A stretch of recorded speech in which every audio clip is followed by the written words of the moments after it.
अरे भाग्यवान, मेरे जूते कहाँ रखे हैं? मुझे बाहर जाने में देर हो रही है। तभी मालती कमरे में आती है। ये रहे आपकी जूते। मैं इन्हें साफ करने के लिए ले गई थी। अरे वाह, तुम कितनी समझदार हो। मेरे बिना कुछ कहे ही सारे काम कर देती हो। तभी मालती झिझकते हुए रमेश से कहती है, सुनिए जी, आपसे एक बात कहूँ, बुरा तो नहीं मानेंगे ना? अरे नहीं नहीं, बेफिक्र होकर कहो। शादी से पहले मैं अपने मायके में नौकरी करती थी। मैं चाहती हूँ कि अब मैं फिर से नौकरी करना शुरू कर दूं। वैसे भी सारा दिन घर में बोर हो जाती हूँ। देखो मालती, तुम्हारे नौकरी करने से मुझे कोई ऐतराज नहीं है, लेकिन तुम्हें एक बात बता दूं, हमारे खानदान में आज तक कभी किसी औरत ने नौकरी नहीं की। फिर भी एक बार तुम माँ से पूछ कर देखो, अगर वो तुम्हें नौकरी करने की इजाजत दे देती है तो अच्छी बात है। रमेश वहाँ से चला जाता है। फिर उसी शाम मालती अपनी सास के पैर दबा रही होती है। तभी उसकी सास मालती से कहती है, अरे क्या बात है बहू, आज तो ठीक तरह से मेरे पैर नहीं दबा रही। किसी ख्याल में खोई पड़ी है क्या? मैं भी तो जानूं आखिर बात क्या है। अब दरअसल वो माँ जी। अरे हाँ हाँ बोलो, इतना सोच क्यों रही हो? माँ जी, अगर आप बुरा न माने तो मैं नौकरी करना चाहती हूँ। घर के काम करने के बाद मेरे पास काफी वक्त बच जाता है। मालती की ये बात सुनकर उसकी सास गुस्से में कहती है, अरे बहू, तेरी तबीयत तो ठीक है ना? आज ये कैसी बहकी बातें कर रही है? भला हमारे खानदान में आज तक कभी किसी औरत ने नौकरी की है जो तू नौकरी करने की बात कर रही है, हैं? अरे बहू, तू क्या रिश्तेदारी में हमारी नाक कटाना चाहती है? जितना जल्दी हो सके अपने दिमाग से नौकरी का भूत उतार दे, और अब जा, जल्दी से रसोई में जा, खाना बनाने का वक्त हो रहा है। मालती मन मार कर खाना पकाने के लिए रसोई घर में चली जाती है। अगले दिन, नमस्ते माँ जी, कैसी हैं आप? अरे आओ आओ दिवाकर बेटा, बैठो, मैं तुम्हारे लिए चाय मंगाती हूँ। बहू, जरा एक कप चाय तो लेती आना। फिर दिवाकर एक फाइल खोलकर मालती की सास के सामने रख देता है। ये देखिए माँ जी, ये है पिछले महीने का हिसाब और ये रहे मुनाफे के रुपए। एक बार हिसाब देख लीजिए और इन कागजों पर अपने दस्तखत कर दीजिए। अरे दिवाकर बेटा, मैंने भला आज तक कभी तेरा हिसाब देखा है जो अब देखूंगी? ला बता, कहाँ दस्तखत करूं?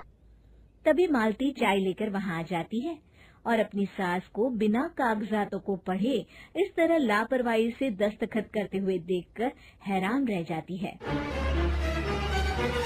अच्छा माली, अब मैं चलता हूँ, फैक्ट्री में बहुत काम है। फिर दिवाकर वहाँ से चला जाता है। कुछ दिनों बाद मालती बाजार में कुछ सामान खरीद रही होती है। तभी एक बूढ़ा आदमी उसे आवाज देता है, अरे मालती बेटी, कैसी हो? मुझे पहचाना? मैं तुम्हारी कंपनी में मुनीम का काम करता हूँ। हाँ चाचा जी, मैं आपको बिल्कुल पहचानती हूँ। कहिए, कैसे हैं आप? मैं तो ठीक हूँ। कंपनी में कुछ भी ठीक नहीं चल रहा, यहाँ तक कि हमें ठीक वक्त पर तनख्वाह भी नहीं मिलती। ये आप क्या कह रहे हैं?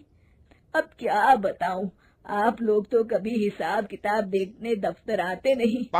मेरी मानो तो एक बार आप लोग दफ्तर आकर सारा हिसाब किताब देख लो, आपको असलियत पता चल जाएगी। अच्छा बेटी, अब मैं चलता हूँ, देर हो रही है। फिर वो बूढ़ा वहाँ से चला जाता है। वहीं दूसरी तरफ मालती घर पहुंचकर अपनी सास को सारी बात बताती है। तभी वहाँ रमेश भी आ जाता है, लेकिन मालती की सास मालती की किसी भी बात पर विश्वास नहीं करती। तभी रमेश कहता है, अरे माँ, बिना आग के कभी धुआं नहीं उठता। जब मालती इतना कह रही है तो हमें एक बार दफ्तर चलकर देख लेना चाहिए। वैसे भी हम लोग काफी दिन से अपने दफ्तर नहीं गए हैं। इस तरह किसी एक आदमी के भरोसे काम छोड़ना मुझे भी ठीक नहीं लगता। अगले दिन वे सभी अपने दफ्तर पहुंचते हैं और सीधे दिवाकर के कैबिन में जाते हैं। अचानक सबको एक साथ देखकर दिवाकर चौंक जाता है। अरे माँ जी, आप सब लोग अचानक यहाँ कैसे आ गए? अगर कुछ काम था तो मुझे एक फोन कर दिया होता, मैं आपके घर आ जाता। तभी मालती की सास कहती है, अरे दिवाकर बेटा, आज मैं हिसाब देखने दफ्तर आई हूँ, जरा मुझे पिछले 6 महीनों का हिसाब दिखाना तो बेटा। दिवाकर घबराते हुए हिसाब की फाइल मालती की सास को देता है।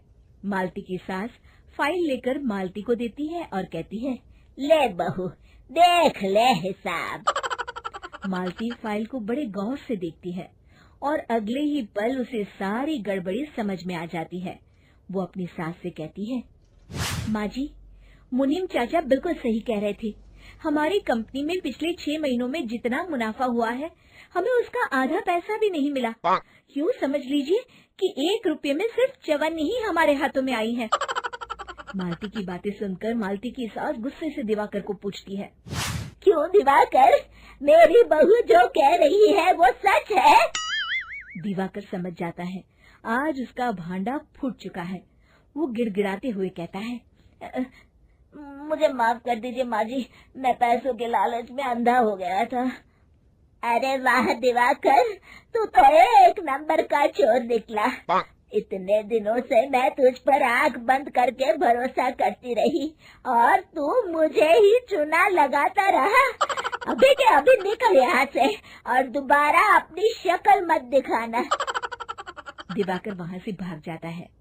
मालती की सास मालती को शाबाशी देते हुए कहती है, बहू, आज मैं समझ गई कि पढ़ाई लिखाई हमारी जिंदगी में कितनी जरूरी है। मैं बहुत किस्मत वाली हूँ जो मुझे तुझ जैसी बहू मिली है। शिक्षा, पढ़ाई लिखाई का इस्तेमाल सही जगह करके हम दुनिया में बहुत कुछ बदल सकते हैं। पीले दांत वाली बहू। रंजना कभी ब्रश नहीं करती थी। उसे कितनी बार उसके माँ बाप ने डांटा, लेकिन उसका कोई असर उस पर होता ही नहीं था, जिस कारण से उसके दांत पीले पीले हो जाते हैं। शादी के बाद, अरे बहू, वैसे तो तुझ में कोई कमी नहीं है, पर तेरे दांत इतने पीले कैसे हैं बेटा? कैसे मतलब? कोई सर्जरी थोड़ी ना कराइए। वो तो क्या नाम, मैं ब्रश नहीं करती थी तो पीले हो गए। अब क्या करूं? आप कहें तो लाल करवा लूं या फिर काले? यार ये क्या है, क्यों माँ से लड़ रही हो? लड़ रही हूँ? अरे मैं लड़ रही हूँ या ये बोल रही है कि दांत पीले हैं, पीले। अरे तपस्या थोड़ी ना की है इन्हें पीले करने के लिए। बकायदा ब्रश नहीं किया है 20 साल तक, तब जाकर। छी, कैसी बात कर रही हो? ये उस वक्त तो पीले नहीं थे जब हम लोग तुम्हें देखने आए थे। अरे तब साफ करवा लिया होगा डेंटिस्ट के पास जाकर। अब देखो कैसे पीले पीले लग रहे हैं। रंजना सास की तरफ गुस्से से देखती है। फिर शुरू हो गई पीले पीले पीले। अरे पीले तो तब भी थे जब मेरे हाथ का रसगुल्ला उड़ा उड़ा कर खा रही थी और बोल रही थी, लड़की नहीं गुणों का खजाना दे रहे भाई साहब आप। खैर, अब वो लोग करते भी तो क्या करते, पीले दांत वाली बहू पल्ले पड़ी थी तो झेलना तो था ही। एक दिन कीर्तन में रंजना गाना गा रही थी। अरे कमला बहन, माँ का द्वार है, यहाँ तो सब शुद्ध होकर आते हैं, फिर अपनी बहू को ब्रश भी नहीं करवाती तुम। दूर से पीले पीले दांत भक्ति में बाधा उत्पन्न कर रहे हैं। अरे कोई 2 साल के बच्चे थोड़ी ना लेकर आई हूँ मैं बहू बनाकर। अच्छी खासी लड़की है, अरे कैसे करवाऊं ब्रश? ये तो उसे खुद करना चाहिए ना। अब माँ बाप तो इसके जैसे तैसे निपटा दिए, ये नहीं सोचा कि सास कैसे संभालेगी। सास बहू को लेकर घर आ जाती है, लेकिन सोच लेती है कि अब इसे लेकर कहीं नहीं जाएगी। अगले रोज बहू कहती है, अरे क्या हो गया, मंदिर नहीं जाना क्या? कीर्तन का वक्त हो रहा है। मेरी मधुर वाणी से कान्हा जी जागते हैं और सोते हैं। आप तो जानती है ना उनकी भक्ति में कितना मन लगता है मेरा। वो क्या है ना, तबीयत ठीक नहीं लग रही है मेरी, आराम करूंगी मैं। तबीयत ठीक नहीं लग रही? अभी तो मिथुन के गाने पर नाच रही थी आप, और अब बोल रही है कि तबीयत ठीक नहीं लग रही। अरे भक्ति में मन लगा लो सासू माँ, ऊपर जाना है, क्या मुंह दिखाओगी आप? हाँ? सास को बहू की बात पर गुस्सा आ जाता है। मैं क्या मुंह दिखाऊंगी, इसकी चिंता तो ना कर, समझी? अपने मुंह की चिंता कर, जो ये पीले पीले दांत लेकर हर जगह पहुंच जाती है। पता है लोग कितना मजाक बनाते हैं। ना जी ना, मैं नहीं जाना कहीं तेरे साथ। तो ये बात है। कोई ना, मत जाओ, मैं अपने कमरे में ही बैठकर भक्ति कर लूंगी। ऊपर वाला दांत थोड़ी ना देखता है, मन देखता है, भावना देखता है। और अरे बस बस, तू सब कुछ दिखा, बस ये सफेद चमकदार दांत ना दिखाना किसी को, है? जा यहाँ से। बहू को सास की बात का कोई फर्क नहीं पड़ता, वो तो जैसी थी वैसी ही रह जाती है। सुबह नहाकर किचन में खाना बनाना, फिर खाना खाना, कीर्तन भजन करना और सो जाना। एक दिन, माँ जी मैं सहेली के घर जा रही हूँ, शाम को लेट आऊंगी। हाँ हाँ, तो जाना, मैंने कौन सा तेरी आरती करनी है घर पर बैठकर। रंजना सहेली के घर जाती है, जहाँ वो पार्टी में जाने की तैयारी कर रही होती है। अरे शिखा, कहाँ जाने की तैयारी कर रही है? मैं गलत वक्त पर आ गई क्या? अरे नहीं यार, उल्टा सही वक्त पर आई है। मैंने ये साड़ी और ज्वेलरी निकाली है यार, शाम को इनके ऑफिस की एक पार्टी में जाना है। बताना कैसा लग रहा है ये सब? नहीं यार, इस ड्रेस के साथ तो वो वाली ज्वेलरी अच्छी लगेगी। हाँ हाँ, सही बोल रही है, मैंने ध्यान ही नहीं दिया। वैसे तो हमेशा से मस्त फैशन सेंस रखती है। तो बड़ा जाती होगी ना पति के साथ पार्टी में। रंजना कुछ नहीं बोलती, बस सोचती है कि यार काश ये बात सही हो जाती, पर मैं क्यों नहीं जाती पार्टी में? क्या इन लोगों की कोई पार्टी होती नहीं होगी? रंजना घर आती है और रात में पति से सवाल करती है, एक बात बताइए, आप मुझे किसी पार्टी में क्यों नहीं ले जाते? क्या आपके यहाँ ऑफिस में पार्टी नहीं होती? पति बेचारा क्या कहता कि दांत पीले हैं तुम्हारे इसलिए। अरे कोई पार्टी होती नहीं हम लोगों के ऑफिस में, तो कहाँ से लेकर जाऊं? और मार्केट, मॉल, कहीं वीकेंड घूमना, कहीं तो। अरे यार, सारे हफ्ते में एक छुट्टी मिलती है, तो सोचता हूँ कि आराम ही कर लूं। क्यों? रंजना मन मार के रह जाती है। पहले कभी सास के साथ मंदिर जाया करती थी, लेकिन वो भी सास ने ले जाना बंद कर दिया। घर बैठी बैठी रंजना बोर हो जाती है।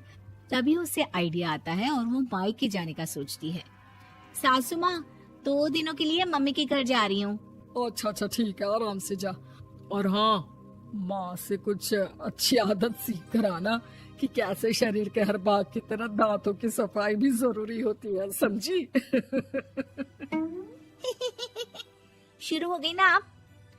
वो लोग आपकी तरह नहीं है कि छोटी छोटी बात का बतंगड़ बना दे। उन लोगों के लिए मैं मायने रखती हूँ, ना कि मेरे पीले पीले दांत। रंजना माँ को बिना बताए उन लोगों को सरप्राइज देती है, लेकिन जैसे ही वो दरवाजे पर पहुँचती है, अंदर देखती है कि घर वाले कहीं जा रहे होते हैं। अब माँ, काश रंजना दीदी के दांतों वाली प्रॉब्लम नहीं होती, तो वो भी हम लोगों के साथ चलती ना बुआ जी की बेटी की शादी में। हाँ बेटा, लेकिन अब उसे कौन समझाए कि उसको उसके पीले दांत नहीं दिखते, लेकिन उसके आसपास के लोगों को कितना एम्बैरेसिंग फील कराते हैं। मुझे तो कितनी बार उसके स्कूल की टीचर ने शिकायत की कि उसके साथ कोई लड़की बैठना भी नहीं चाहती, और ना ही कॉलेज में कोई उससे बात करना चाहता था। लेकिन पता नहीं क्यों उसे ये बात समझ में ही नहीं आती। कोई कमी नहीं है उस लड़की में, बस यही कि दांत पीले हैं। वो तो भला हो जीजा जी और उनकी माँ का, जो दीदी को जैसी है वैसे ही रखा हुआ है। रंजना को अपने घर वालों की बात सुनकर बहुत दुख होता है। वो सोचती है कि वो क्या करे, लेकिन फिर वो सीधा डेंटिस्ट के पास जाती है, अपने दांत चमकाती है और कसम खाती है कि वो रोज ब्रश करेगी। अरे क्या हो गया? तुम तो 2 दिनों के लिए गई थी ना, पर कोई ना, अच्छा है, चलो आ गई तो। रंजना सास के सामने आकर खड़ी हो जाती है और पूरी स्माइल करती है, उसके चमकदार दांतों को दिखाती हुई। हैं? चले मंदिर। माँ, मुझे माफ कर दीजिए, मैंने आप लोगों को बहुत एम्बैरेसिंग फील करवाया। मैं आज से रोज ब्रश करूंगी।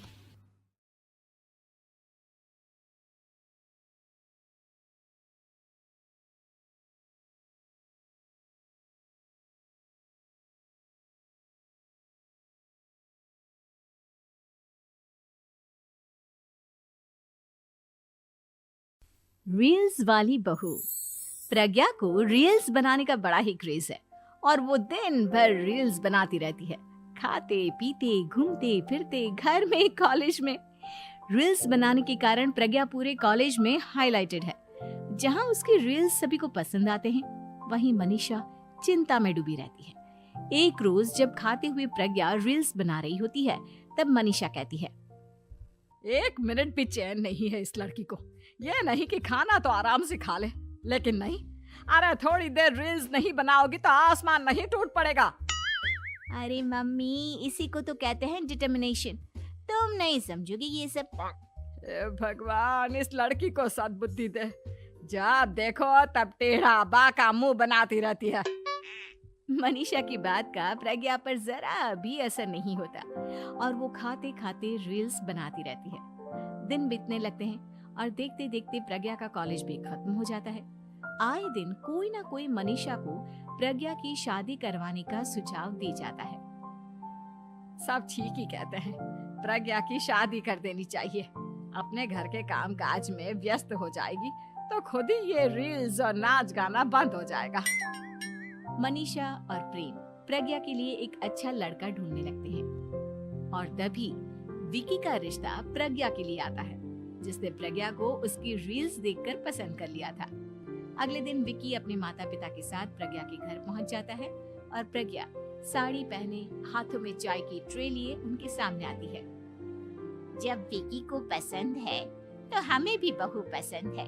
बहन जी, आप बारात की तैयारी कीजिए। एक बार लड़का लड़की अकेले में बात कर ले तो अच्छा रहेगा। हाँ हाँ, क्यों नहीं। मनीषा विकी को प्रज्ञा के कमरे में भेजती है, जहां प्रज्ञा पहले से ही रील्स बना रही होती है। तभी विकी कहता है, आ गए आपके साजन जी। हमारे साथ ये रील्स कंप्लीट करती तो और भी अच्छा रहता। अच्छा जी, अब आ ही गए हैं तो बना ही लेती हूँ आपके साथ। दोनों मिलकर रील्स बनाते हैं। जब वी मीट और तुरंत पोस्ट भी कर देते हैं। फिर विकी कहता है, जब आप साड़ी में चाय लेकर आए तब मुझे लगा कि कहीं मैं गलत घर में तो नहीं आ गया। अब सही है।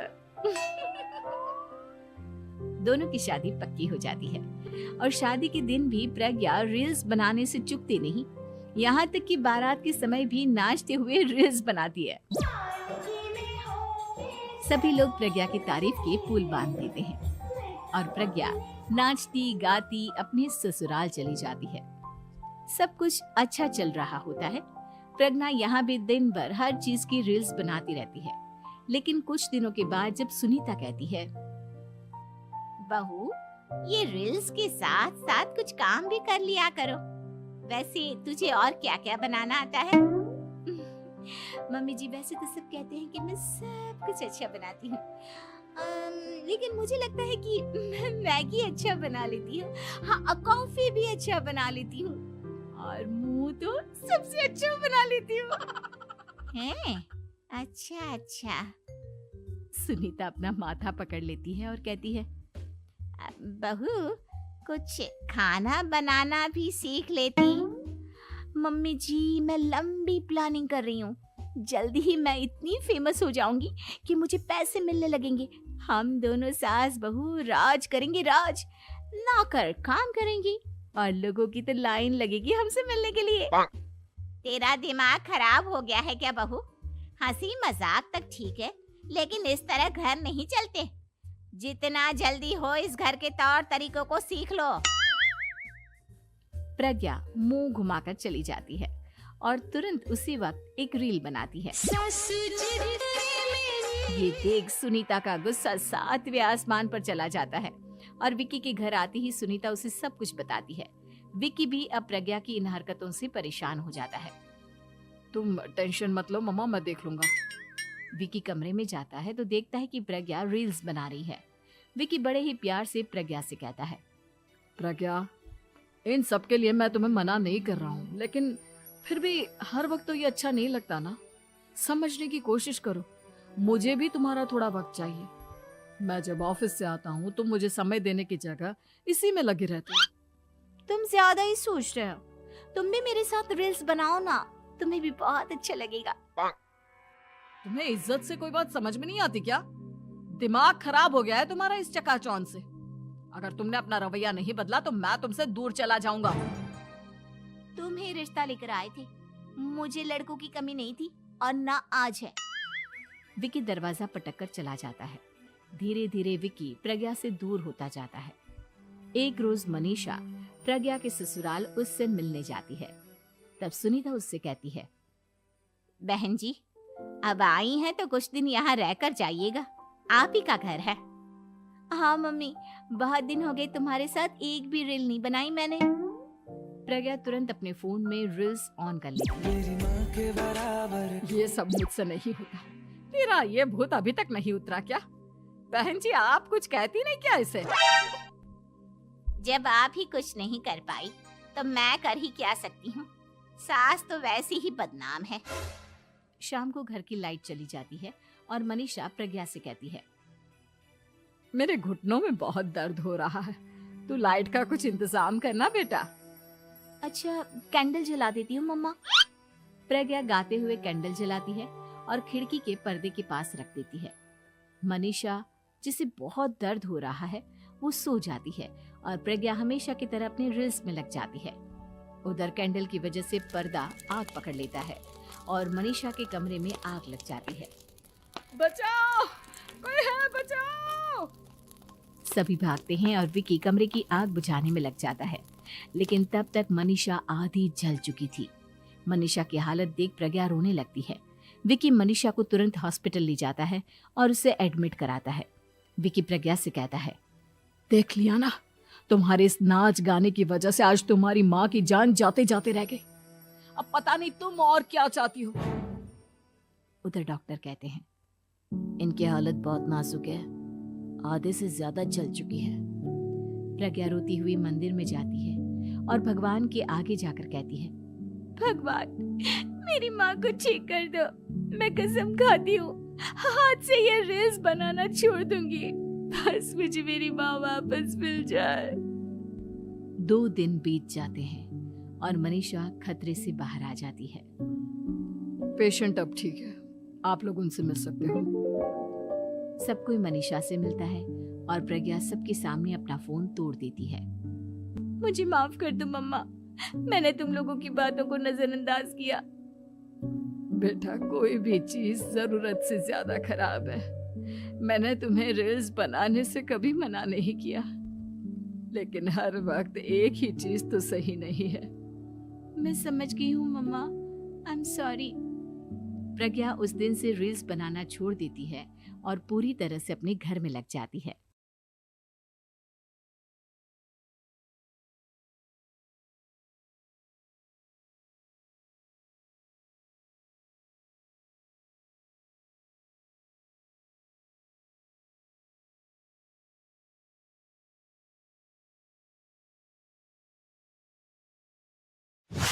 तीन तिगाड़ा काम बिगाड़ा। 3 बहुओं के रवैये से सासू माँ बहुत परेशान थी। दरअसल बात ये थी कि तीनों बहुओं में किसी बात को लेकर अनबन हो गई थी। तब से ही तीनों एक दूसरे से मुंह फुलाए रहती थी। ना कोई सीधे मुंह किसी से बात करती, ना किसी का कहना मानती। पड़ोसी भी इस बात को जानते थे और जाने कैसे कैसे बातें भी करते। इसीलिए सासू माँ ने तीनों बहुओं को तुरंत अपने कमरे में बुलाया। मैं कई दिनों से देख रही हूँ, तुम तीनों अलग अलग सारे काम कर रही हो। ये सब नहीं चलेगा, तीनों को मिलकर ही काम करना पड़ेगा। सास की बात सुनकर एकदम से बड़ी बहू बोल उठती है, नहीं मम्मी जी, मैं इन दोनों के साथ कुछ नहीं कर सकती। मैं इस घर की बड़ी बहू हूँ, फिर भी ये मेरा कहना बिल्कुल भी नहीं मानती। अरे जेठानी जी, जानबूझकर मुझे डबल काम करवाती है आप, और छोटी मुझसे टेढ़े मुंह ही बात करती है। इन दोनों के बीच हमेशा सैंडविच बन जाती है मेरी, और मैं हमेशा आलू की तरह बीच में मसली जाती हूँ। मम्मी जी, इन दोनों को लगता है कि मैं छोटी हूँ तो इनके पैरों तले दब जाऊंगी, लेकिन नहीं, मेरा भी उतना ही अधिकार है जितना इन दोनों का है। बड़ी आई दोनों मेरी चुगली करने के लिए, मुझे क्या कम समझ रखा है। तीनों बहू एक दूसरे से बहस करने लगती है और सास दोबारा ये देखकर टेंशन में आ जाती है और सबसे कहती है, चुप हो जाओ, अब से तुम तीनों सारे काम एक साथ करोगी, आंख बंद करके एक दूसरे की बात सुनोगी। तुम तीनों इस बात को गांठ बांध लो, वरना अगली छुट्टियों में तुम्हारा अपना मायके जाना कैंसिल। सास की बातें सुनकर डर के मारे तीनों हामी भर देती हैं। जी मम्मी जी, मैं समझ गई। हाँ मम्मी जी, जैसा आप कहें। आप जो कहेंगी मैं वही करूंगी। तीनों बहू सास की बात को गांठ बांध लेती है और वादा करती है कि अब से सारे काम वो तीनों एक साथ मिलकर ही करेंगी। ये सब देखकर सास खुश हो जाती है और वहां से चली जाती है। नीचे जाकर वो देखती है कि घर में शर्मा जी आए हुए होते हैं। सास जोर से आवाज लगाकर कहती है, अरे बहू, जरा चाय बनाकर तो लाना, शर्मा जी आए हैं। सास की बात सुनकर तीनों बहू तुरंत किचन की ओर भागती है और चाय बनाना शुरू कर देती है। मुझे तो एकदम मसाले वाली कड़क चाय पसंद है, तो हम शर्मा जी के लिए मसाले वाली चाय ही बनाएंगे। अरे नहीं दीदी, गर्मी के मौसम में मसाला चाय कौन पीता है? मैं तो शर्मा जी के लिए इलायची वाली चाय ही बनाऊंगी। ये कैसी बात कर रही हैं आप दोनों? मेरी मम्मी ने सिखाया है कि मेहमान को ज्यादा दूध और शक्कर वाली चाय देनी चाहिए, वरना वो घर वालों को कंजूस समझते हैं। तो मैं तो शर्मा जी को ऐसी ही चाय दूंगी।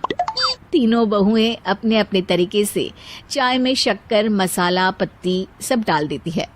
उबलने के बाद तीनों मिलकर चाय बाहर लेकर जाती है और शर्मा जी और सासू माँ को देती हैं। चाय पीने के बाद शर्मा जी सासू माँ को देखकर शर्मा जाते हैं और शर्मिंदा महसूस करते हैं कि आखिर उन्होंने चाय पीने के लिए हामी क्यों भरी। सासू माँ भी चाय पीना शुरू करती है और कहती हैं, अरे बहू, ये कैसी चाय बनाई है? चाय है या मीठे दूध की बासुंदी? हाँ, चाय अच्छी नहीं लगी क्या? कोई बात नहीं, हम पराठा बनाकर लाते हैं। चलो चलो अंदर। हाँ चलो। हाँ आती हूँ मैं भी। नहीं, मेरा पेट चाय ने ही चौपट कर दिया, वही काफी है। पराठे से पोपट नहीं करवाना, मैं तो चलता हूँ। शर्मा जी चुपचाप पतली गली से निकल जाते हैं। अगले दिन सास बहुओं से कहती है, अरे बहू, जाओ जाके ऊपर के गेस्ट हाउस की सफाई कर दो। कल हमारे यहाँ मेरे दूर के रिश्तेदार आने वाले हैं, तो पूरे कमरे को चमका देना, समझी? तीनों बहू सास की बात को मानकर ऊपर सफाई करने चली जाती हैं और तीनों कमरे की सफाई चालू कर देती है। बड़ी बहू मकड़ी के जाले साफ करती है, तो बीच वाली झाड़ू लगाना और छोटी वाली सर्फ डालकर जमीन धोना शुरू कर देती है। अरे दीदी, जिठानी जी, अभी मैंने पूरी फर्श धोई और आप फिर से धूल नीचे गिरा रही हैं। और मछली जिठानी जी, आप बिना झाड़ू की धूल यहाँ छटक रही हैं। अरे तीनों को साफ करना है, एक साथ सफाई करते हैं ना। अरे वही तो, हम साथ साथ हैं, घर साफ साफ है। तीनों बहू ऐसे ही काम में उलझ जाती है और 2 घंटे तक एक ही कमरे की सफाई करती रहती है। बहुत देर से अपनी बहुओं को ना देखने के कारण सास ऊपर कमरे में उन्हें देखने जाती है, लेकिन कमरे में घुसती ही वो गीली फर्श पर फिसलने के कारण नीचे गिर जाती है। ओरी मोरी मैया, हड्डी मरोड़ के रख दी। आए, मेरी तो कमर ही टूट गई रे। तीनों बहुएं सास को उठाती हैं और बिस्तर पर सुला देती है। अरे मेरे हाथ पैर दर्द कर रहे हैं, दबा दो, आराम मिलेगा। हाँ जी माँ जी। अरे जी माँ जी, जी माँ जी। और तीनों बहुएं एक साथ सास के हाथ को दबाना शुरू कर देती हैं। माँ की तो चीख ही निकल जाती है और नतीजा ये होता है कि सास के बचे हुए शरीर में भी दर्द उठ जाता है। हाय राम, ये क्या कर दिया तुम तीनों ने। अरे मेरी तो किस्मत ही फूटी है कि तुम जैसी बहुएं मुझे मिली। हे भगवान, पूरे शरीर में दर्द बढ़ गया है। अब तो पता नहीं कि चल भी पाऊंगी या नहीं। माफ करो, मुझे गलती हो गई मुझसे कि तुम तीनों को एक साथ काम करने के लिए बोला। सोचा था तीनों मिलके अच्छे से काम करेगी, लेकिन बड़े बुजुर्ग सही कहते थे कि 3 तिगाड़ा काम बिगाड़ा। तुम लोगों ने ये बात ना आज साबित करके दिखा दी। तुम तीनों को तो समझाना यानी मानो भैंस के आगे बीन बजाना है। तुम्हें अकेले अकेले काम करना है ना, तो अब से तुम अकेले ही अपना अपना काम करो। तीनों बहुएं वहां से जाने लगती है। अरे कहाँ जा रही हो? आप ही ने तो कहा कि अपना अपना काम तो मुझे मुल्तानी मिट्टी लगानी है। अरे मुझे भी तो नेल पॉलिश लगानी है। मुझे ना मेहंदी लगानी है। सास अपना सर पीट लेती है और कहती है, अरे मुझे भी लगाना है कुछ। क्या माँ जी? क्या माँ जी? क्या माँ जी? तुम्हारे घर वालों को फोन तुम्हारी हरकतें बताने के लिए।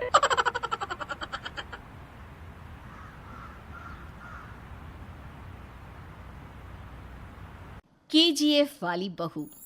निर्मला जी के बेटे सुमित की शादी नव्या के साथ हो गई और निर्मला जी बहुत खुश थी क्योंकि बहू रानी दिखने में बहुत खूबसूरत थी और नेचर भी अच्छा था।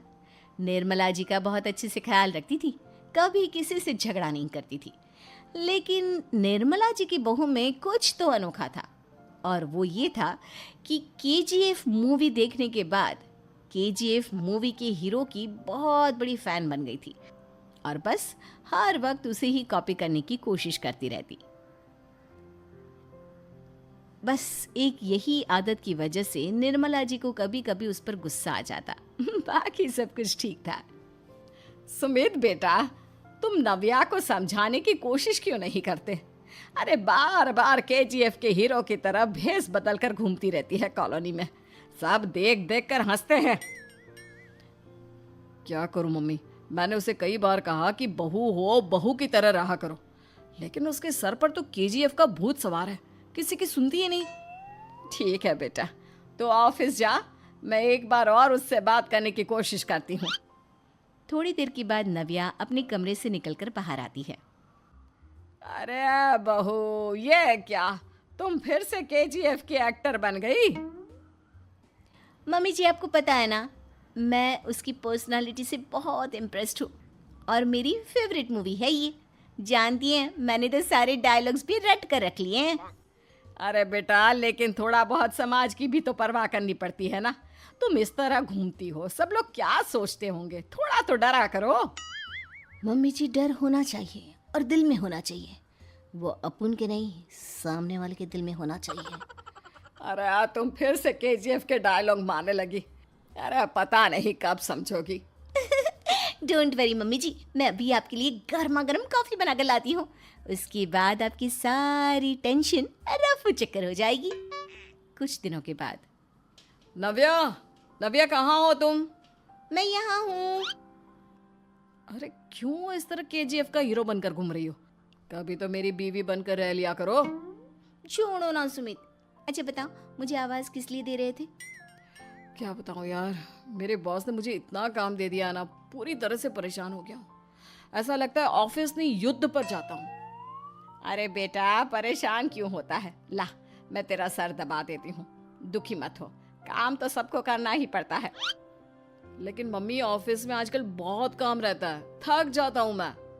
जानता है बेटा, जब तू छोटा था ना, तो मैं ऑफिस और तुझे संभालने का सारा काम करती थी, तब मुझे भी ऐसा ही लगता था। लेकिन कुछ दिनों के बाद सब ठीक हो जाएगा बेटा। सही कह रही है मम्मी जी, तुम अपने आप को ऑफिस में काम करने की वजह से योद्धा समझते हो, लेकिन जानते हो, इस दुनिया में सबसे बड़ा योद्धा एक माँ होती है। अरे ये डायलॉग तो मैंने कहीं सुना है। जरूर सुना होगा। केजीएफ फिल्म का डायलॉग भला किसने सुना नहीं होगा? हे भगवान, कोई मेरी बीवी के सर से केजीएफ का भूत उतार दे। कुछ दिनों के बाद। नव्या, सुमित तो ऑफिस चला गया, एक काम करते हैं, हम दोनों मार्केट चलते हैं, मुझे कुछ शॉपिंग करनी थी।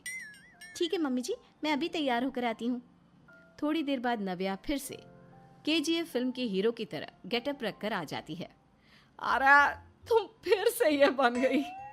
चलिए ना मम्मी जी, आप जानती है ना मुझे ऐसे रहना बहुत पसंद है। प्लीज प्लीज प्लीज मम्मी जी। अच्छा ठीक है, चलो। मार्केट में निर्मला जी को उनकी एक सहेली मिलती है। अरे निर्मला, ये तुम किसे साथ में लेकर घूम रही हो? लगता है फिल्म का हीरो निकलकर तुम्हारे साथ आ गया है। मेरी बहन, क्या बताऊं, ये फिल्म का हीरो नहीं है। अच्छा, ये तुम्हारा बेटा होगा। बहुत दिनों से देखा नहीं ना, इसलिए पहचान नहीं पाई मैं। अरे नहीं नहीं, मेरी पूरी बात तो सुनो। ये मेरी बहू है नव्या। है? लेकिन दिखने में तो ये बिल्कुल केजीएफ के एक्टर की तरह नजर आ रही है। हाँ, वो क्या है ना, इसे इसी तरह रहना पसंद है। क्या बात है बहू, शहर में इस तरह घूम रही हो, तुम्हें बिल्कुल भी अजीब नहीं लगता?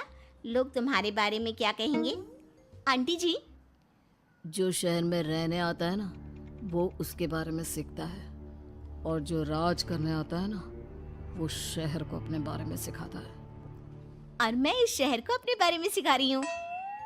अरे ऐसा ही कुछ तो केजीएफ पिक्चर के हीरो ने भी बोला था ना अपनी फिल्म में। ये हुई ना बात, सही पहचाना आपने। केजीएफ फिल्म के हीरो का ही डायलॉग है ये। निर्मला जी और नव्या को मार्केट में शॉपिंग करते करते शाम हो जाती है, और शाम को घर लौटते वक्त एक सुनसान सड़क पर अचानक से एक चोर उनके सामने आकर खड़ा हो जाता है। चुपचाप अपना सारा रुपया, माल, पैसा मुझे दे दो। क्यों दे दे पैसे? तुमने दिए क्या सामान खरीदने के लिए? ओए चुप कर। और इस तरह बहुरुपया बनकर क्यों घूम रहा है?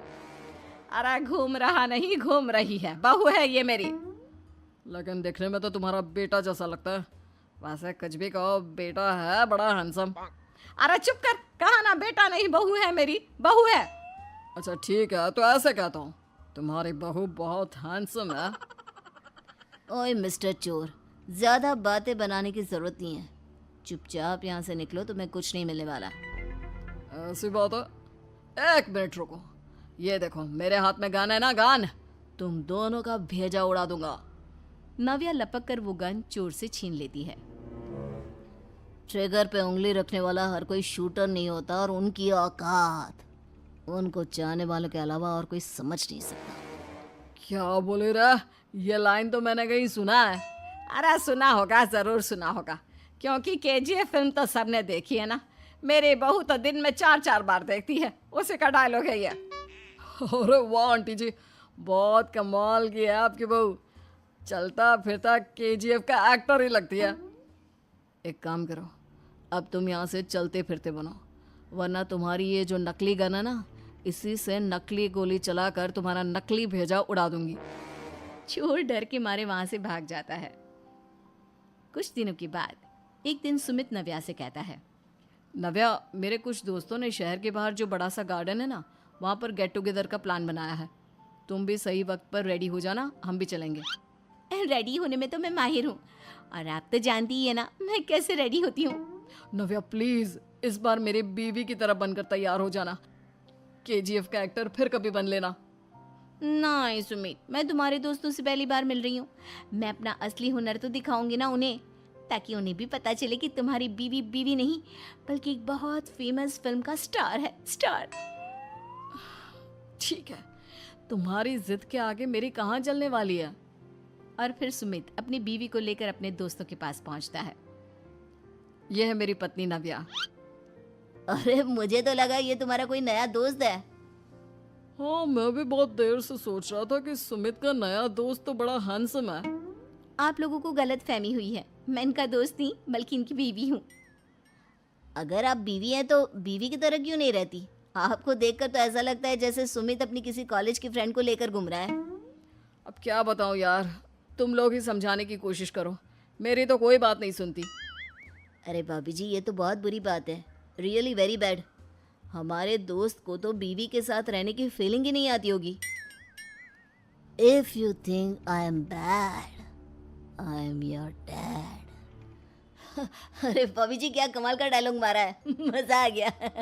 आप तो एक्टिंग भी बहुत अच्छी करती हैं। हाँ, लेकिन बस एक ही इंसान की एक्टिंग करती है मेरी बीवी, KGF के हीरो की, और उसी की तरह रूप बदल बदल कर घूमती रहती है। यार सुमित तेरे तो मजे हैं। चलता फिरता सिनेमा हॉल तेरे संग चलता है। बेटा मेरे कितने मजे हैं और कितने नहीं ये तो मुझे ही मालूम है।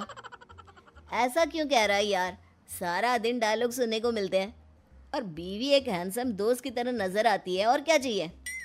क्या बताऊं भाई, कई बार रात को सोते वक्त जेब में नकली गन रखकर सोती है और फिर झटके से मेरे सर पर गन तान के KGF के डायलॉग मारती है। उस वक्त मेरी क्या हालत होती होगी ये तो मैं ही समझ सकता हूँ ना। सुमित की बात सुनकर उसके सारे दोस्त जोर जोर से हंसने लगते हैं। अमीर ननद की गरीब भाभी। रीना एक मध्यम परिवार की लड़की थी, लेकिन उसकी भाभी शिवानी एक बड़े घर की बेटी। शिवानी की शादी अभिषेक से लव मैरिज थी। अरे भाभी, ये कितना अच्छा सूट पहना है आपने। काश ऐसा मैं भी पहन पाती। अरे क्यों नहीं रीना, वैसे भी तुम्हारा और मेरा नाम तो एक ही है, जब मन करे पहन लेना। भाभी, आपको आपके पापा ने कितने अच्छे कपड़े गहने दिए हैं। मैं उनकी इकलौती बेटी जो हूँ। बेटी तो मैं भी इकलौती हूँ, लेकिन क्या करे, पापा है नहीं, पता नहीं कैसे होगी मेरी शादी। तभी वहां शिवानी की सास आ जाती है। अरे क्यों नहीं करेगा भाई तेरी शादी धूमधाम से, आखिर जिम्मेदारी है तो उसकी। और वो दिन भी आ जाता है जब रीना की शादी तय हो जाती है। अभिषेक, क्या हुआ? आप इतने परेशान तो कभी नहीं दिखे। कोई बात है तो बताइए मुझे। अरे शिवानी, वैसे तो शादी का सारा इंतजाम हो गया है, लेकिन गहनों का रेट तो आसमान छू रहा है। कैसे क्या करूं कुछ समझ में ही नहीं आ रहा। थोड़ी देर में शिवानी अपने पूरे गहने अभिषेक के सामने रख देती है।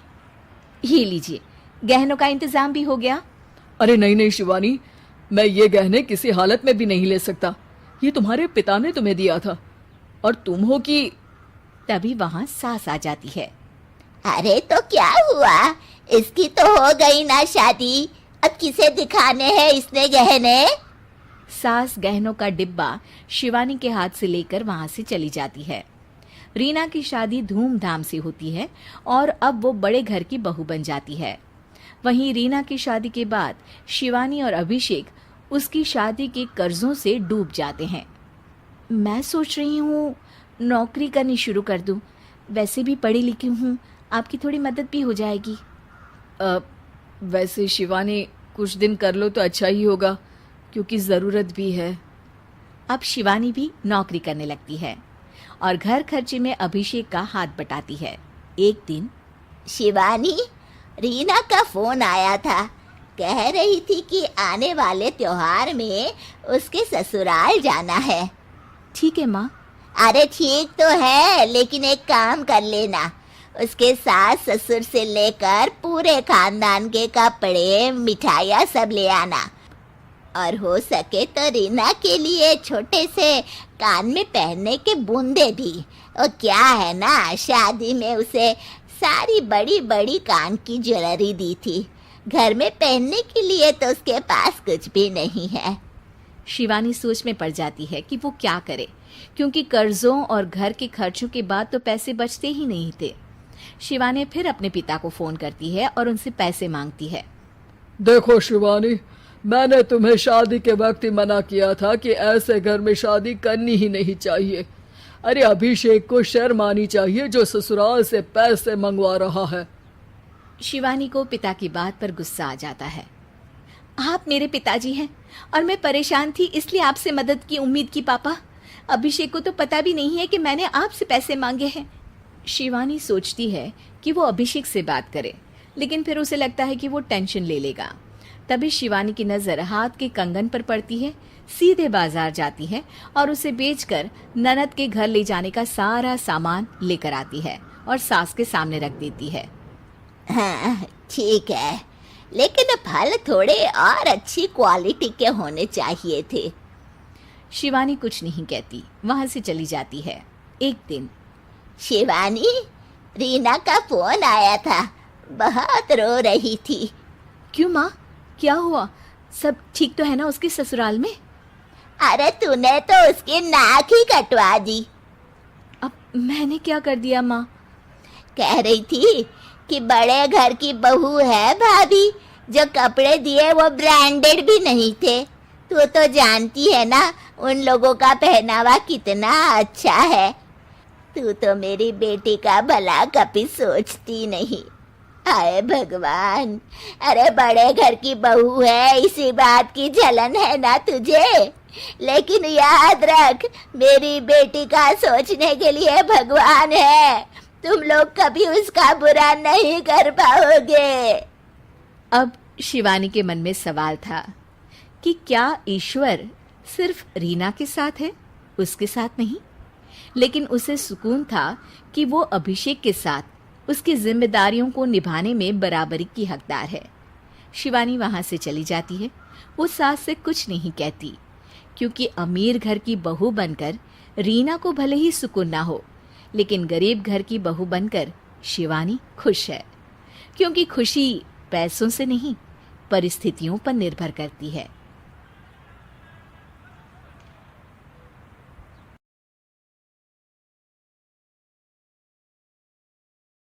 लॉकडाउन से पहले गीता के घर का नजारा कुछ ऐसा था कि रोहन ऑफिस जाता था और शिविन स्कूल।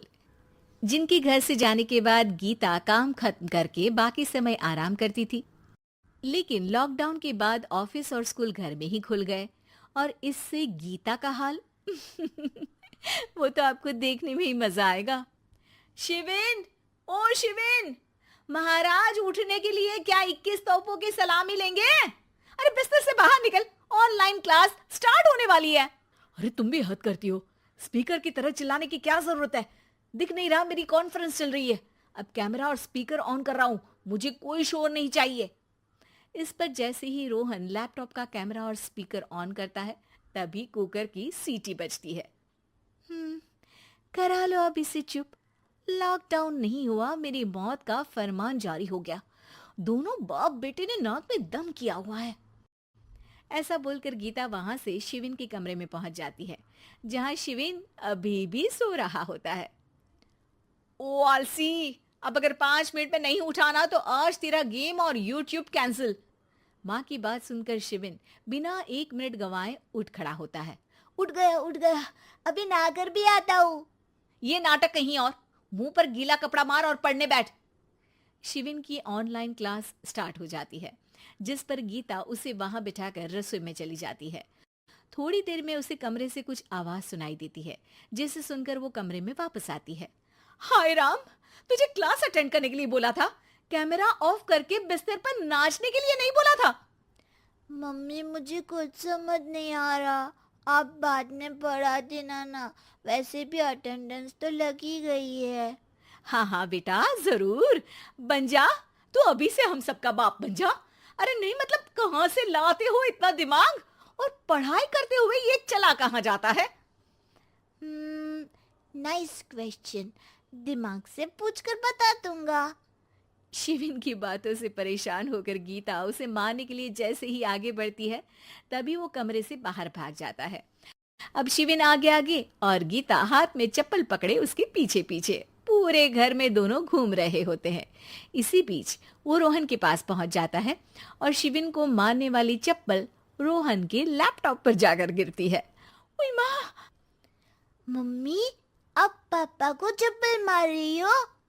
वो आज तक के रिपोर्टर, चुपचाप जाकर क्लास अटेंड कर ले, नहीं तो अगली तेरे पीछे लगेगी। इस पर शिविन वहां से चला जाता है, जिसके बाद रोहन गीता से कहता है, इस सर्कस के लिए कुछ बोलना चाहोगी?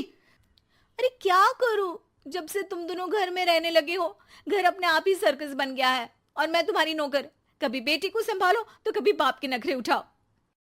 इन्हीं सब उथल पुथल में दिन बीतते रहते हैं, जिसमें हर रोज घर के अंदर कुछ नया सियप्पा खड़ा मिलता है, जो ज्यादातर शिविन और रोहन की ऑनलाइन स्कूल और ऑफिस से रिलेटेड ही होता है।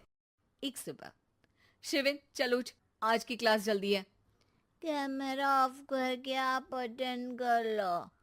अरे ऐसे छित्तर पड़ेंगे, दादी नानी सब एक साथ याद आ जाएंगी।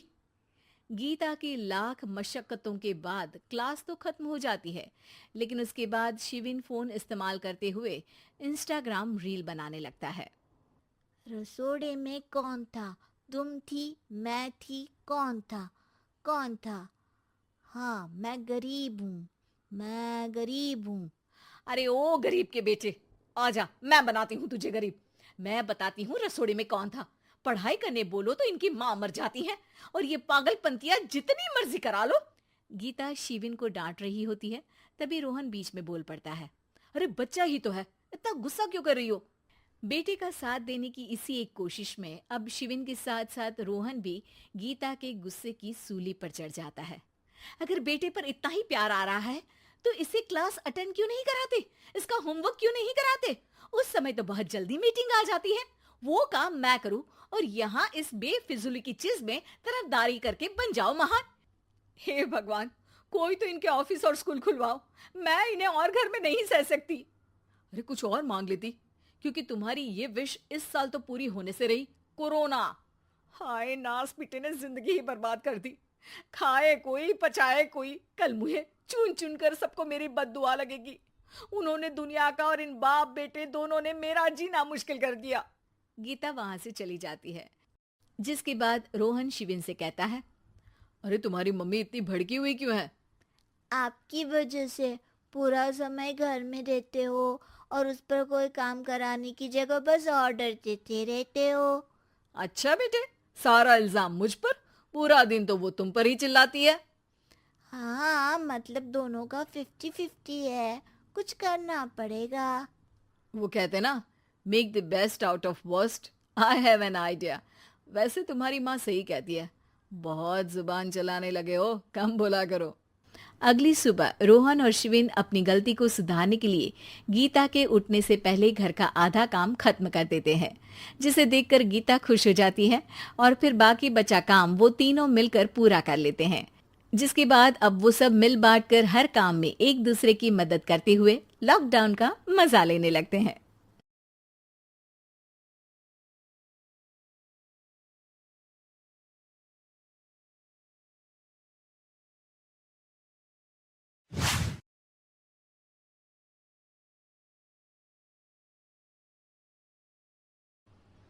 कार्तिक प्राइवेट कंपनी में सेल्स मैनेजर था। उसके माता पिता, पत्नी मीरा, बहन राधा और 2 बच्चे हैं। एक दिन मीरा कहती है, कार्तिक, बच्चों के स्कूल में एनुअल फंक्शन के लिए 2000 जमा करने पड़ेंगे।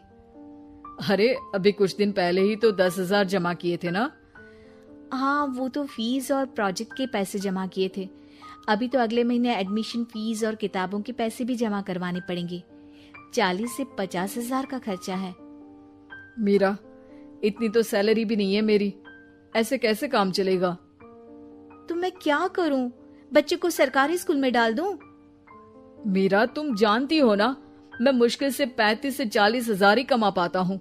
इस घर के खर्चे दिन ब दिन बढ़ते जा रहे हैं, थोड़ा कंट्रोल करो ना। क्या खाना और कपड़े पहनना भी बंद कर दूं? मैं ऐसा नहीं कह रहा हूँ मीरा। तुम जानती हो राधा का भी पोस्ट ग्रेजुएशन पूरा होने वाला है। घर के खर्चों के साथ उसकी शादी की जिम्मेदारी भी उठानी है। मेरे बच्चों की पढ़ाई से ज्यादा इम्पोर्टेंट राधा की शादी है, तो करो जो मन में आए। मैं बोझ लगती हूँ तो मैं बच्चों के साथ अपने मायके चली जाती हूँ, तुम्हारी सारी मुसीबतें ही खत्म हो जाएगी। मीरा, मुझसे बहस मत करो। सुबह सुबह ऑफिस जाने के टाइम पर ही कलेश करके दिन मत खराब करो। इतना बोलकर कार्तिक वहां से चला जाता है। तभी, कार्तिक बेटा, ऑफिस जा रहे हो? मेरी दवाइयाँ लेते आना। और बेटा, बिजली का भी बिल 2 महीने से जमा नहीं हुआ, इसे भी आज जमा करवा देना। जी पिताजी, लाइए बिजली का बिल।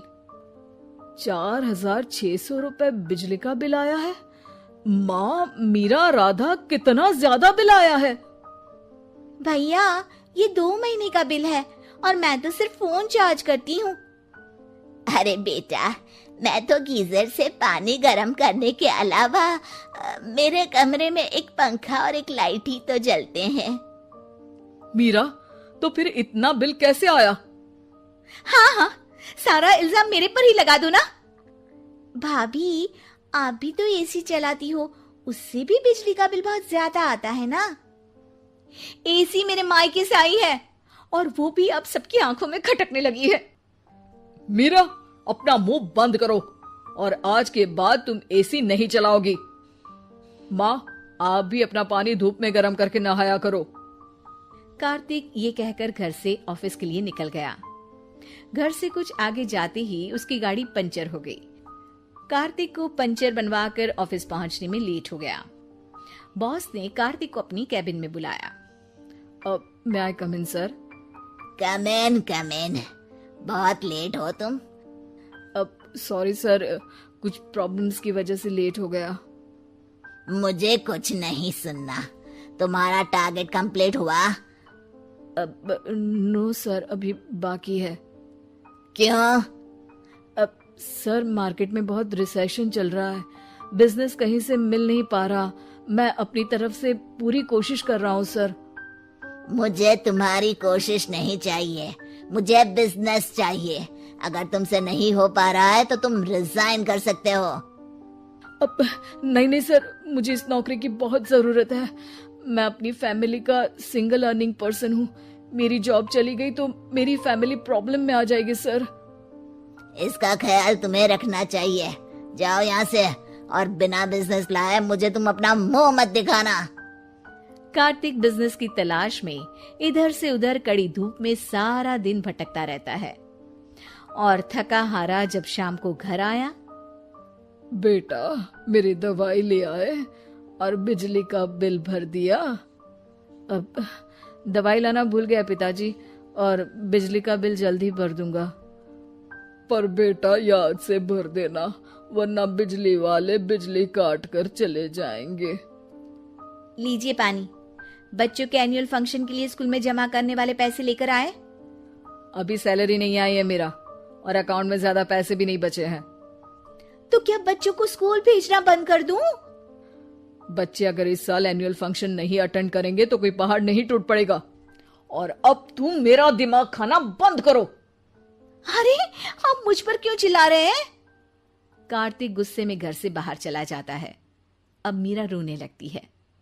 भाभी, आप रोइए मत, टेंशन लेने से कुछ नहीं होगा। पर राधा, घर के भी खर्चे हैं। कार्तिक के गुस्सा करने से घर के खर्चे नहीं पूरे होंगे।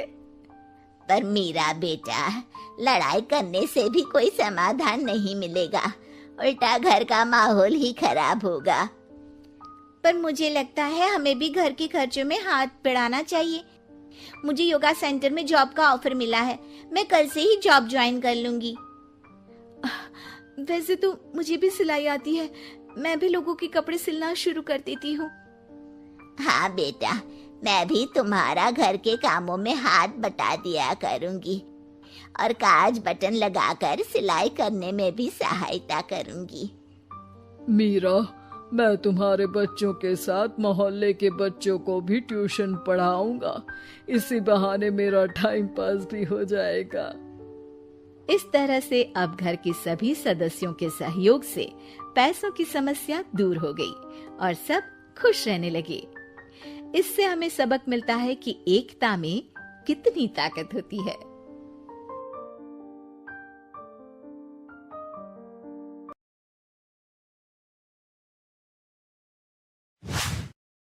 दुर्गा नदी के किनारे बसा एक गांव फूलपुर।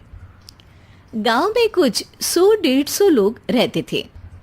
अंजलि, जो कि पास ही के जिले में रहती थी और 12वीं पास कर चुकी थी, उसके पिताजी ने बेटी को जल्दी विदा करने के लिए उसकी शादी फूलपुर गांव के मुकेश से करवा दी थी। मुकेश कभी स्कूल नहीं गया था और इस कारण वो पढ़ा लिखा नहीं था और बाकी गांव वालों की हालत भी मुकेश जैसी ही थी। मुकेश के घर में उसके माता पिता भी रहते थे। सासू माँ, मैं बाहर मंदिर तक जा रही हूँ, आधे घंटे में आ जाऊंगी। अरे, अभी कहीं जाने की जरूरत नहीं है, चुपचाप जाके रसोई में रात के खाने की तैयारी करो। और ये घूंघट क्यों हटा लिया है तुमने? क्या पता नहीं कि इस गांव में औरतें बिना घूंघट के नहीं रहती? रात में अंजलि छत पर जाकर अपनी मम्मी से बात कर रही होती है। तभी गांव की 3-4 औरतें उसे देख लेती है और दरवाजे पर आकर उसकी सास से शिकायत करने लगती है। और क्या हुआ? अरे छत पे तो देखो, आपकी बहू मटक मटक के किसी से फोन पर बात कर रही है। दिन भर फोन पे लगी रहती है। अरे कल तो मंदिर के पास वो क्या कहते हैं, सेल्फी ले रही थी। शहर की बहू रखना अच्छा शान की बात है, पर देखना इसके लक्षण से ये तो तुम्हारे परिवार को बदनाम ना कर दे। ये पहली बार नहीं था जब सास से गांव के लोगों ने अंजलि की बुराई या शिकायत नहीं की हो। अब तो ये रोज की बात थी। अंजलि ये सब सुन लेती है। जब वो नीचे जाती है तो मुकेश भी वहां आ जाता है। सास कहती है, बेटा, लोग घर आकर शिकायत करने लगे हैं बहू के कामों की। देख लो, पति हो, संयम से रखो इसे। माँ जी, मैं तो अपनी माँ से बात कर रही थी, क्योंकि यहाँ कोई बात करने लायक ही नहीं है। और अब मैं माँ के पास ही रहूंगी। वहाँ क्या रहना, वहाँ बाहर के लोग तो ठीक है, पर घर के लोग भी इज्जत ना दे सके। अरे नहीं नहीं अंजलि, ऐसा नहीं है, धीरे धीरे सब ठीक हो जाएगा, तुम फिक्र ना करो। अरे बस कुछ बोलना ही नहीं है, सर पे चढ़ा रखा है बहू को। सास मुकेश की नरम बात सुन के वहां से मुंह चढ़ाकर चली जाती है। मैं तो कहती हूँ हम दोनों शहर चले जाते हैं। मैं पढ़ी लिखी हूँ, मुझे वहाँ नौकरी भी मिल जाएगी और थोड़े दिनों में आप भी वहाँ कुछ काम ढूंढ लेना। अरे नहीं नहीं अंजलि, हम यहाँ ना गांव का खेत, माँ पिताजी को छोड़कर शहर नहीं जा सकते। माँ पिताजी को कैसा लगेगा और गांव वाले क्या सोचेंगे। ये कहकर मुकेश सोने चला जाता है और अंजलि की गांव वालों द्वारा बुराई का सिलसिला बहुत दिनों तक चलता ही रहता है। लेकिन अंजलि गुस्सा ना दिखाते हुए समझदारी से काम लेती है। बारिश का मौसम चालू हो जाता है। जोरदार बारिश से पूरे गांव में हाहाकार मच जाता है। दुर्गा नदी में बाढ़ आ जाती है और बाढ़ का पानी पूरे गांव की फसल तबाह कर देता है। फसल की ये हालत देखकर गांव वाले निराश हो जाते हैं और बात तो यहाँ तक पहुँच जाती है कि कुछ लोग तो अंजलि को इस सब का दोषी ठहरा देते हैं। अरे पूरी फसल तबाह हो गई, पता नहीं किसकी नजर लग गई है। अरे जब से चौधरी परिवार में ये शहर की बहू आई है ना, तब से ही गांव की शांति चली गई है। इसके कर्म कांड से माँ दुर्गा नदी भी खुश नहीं है। ये सब सुनकर बेचारी अंजलि रोते हुए अपने घर चली जाती है। कुछ दिन बाद सभी गांव वाले अपनी फसल का मुआवजा लेकर अपने अपने घर आते हैं। मुकेश भी 1500 लेकर आता है। अंजलि को जब पासबुक दिखाता है तो अंजलि हैरान हो जाती है। अरे ये पासबुक में तो उन्होंने 4000 की एंट्री करी है और आपको सिर्फ 1500 दिए। सच में? अरे वो सरकारी अफसर आपको बेवकूफ बना रहे हैं। सरकार की तरफ से हमें 4000 मिले हैं, लेकिन बाकी का सारा पैसा खुद ही खा रहे हैं। आप लोग के अनपढ़ होने का फायदा उठा रहे हैं। ये सब सुनकर मुकेश परेशान हो जाता है, लेकिन अंजलि उसे हिम्मत से काम लेने को कहती है और सुबह होते ही मुकेश को पंचायत कार्यालय ले जाती है और साथ में गांव के और लोगों को भी। आप सरकारी बाबू क्या गांव के लोगों को बेवकूफ समझते हैं? आपको क्या लगता है ये पढ़े लिखे नहीं है तो आप कुछ भी मनमानी करेंगे? ये बेचारे दिन रात इतनी मेहनत करते हैं, ये हमारे अन्नदाता हैं और आप इनके साथ ऐसा धोखा करते हैं। अरे क्या बके जा रही है ये लड़की, किस धोखे की बात कर रही है? अपने कांड करके नदी माँ को नाराज करके हमारा नुकसान करके इसे चैन नहीं मिला क्या?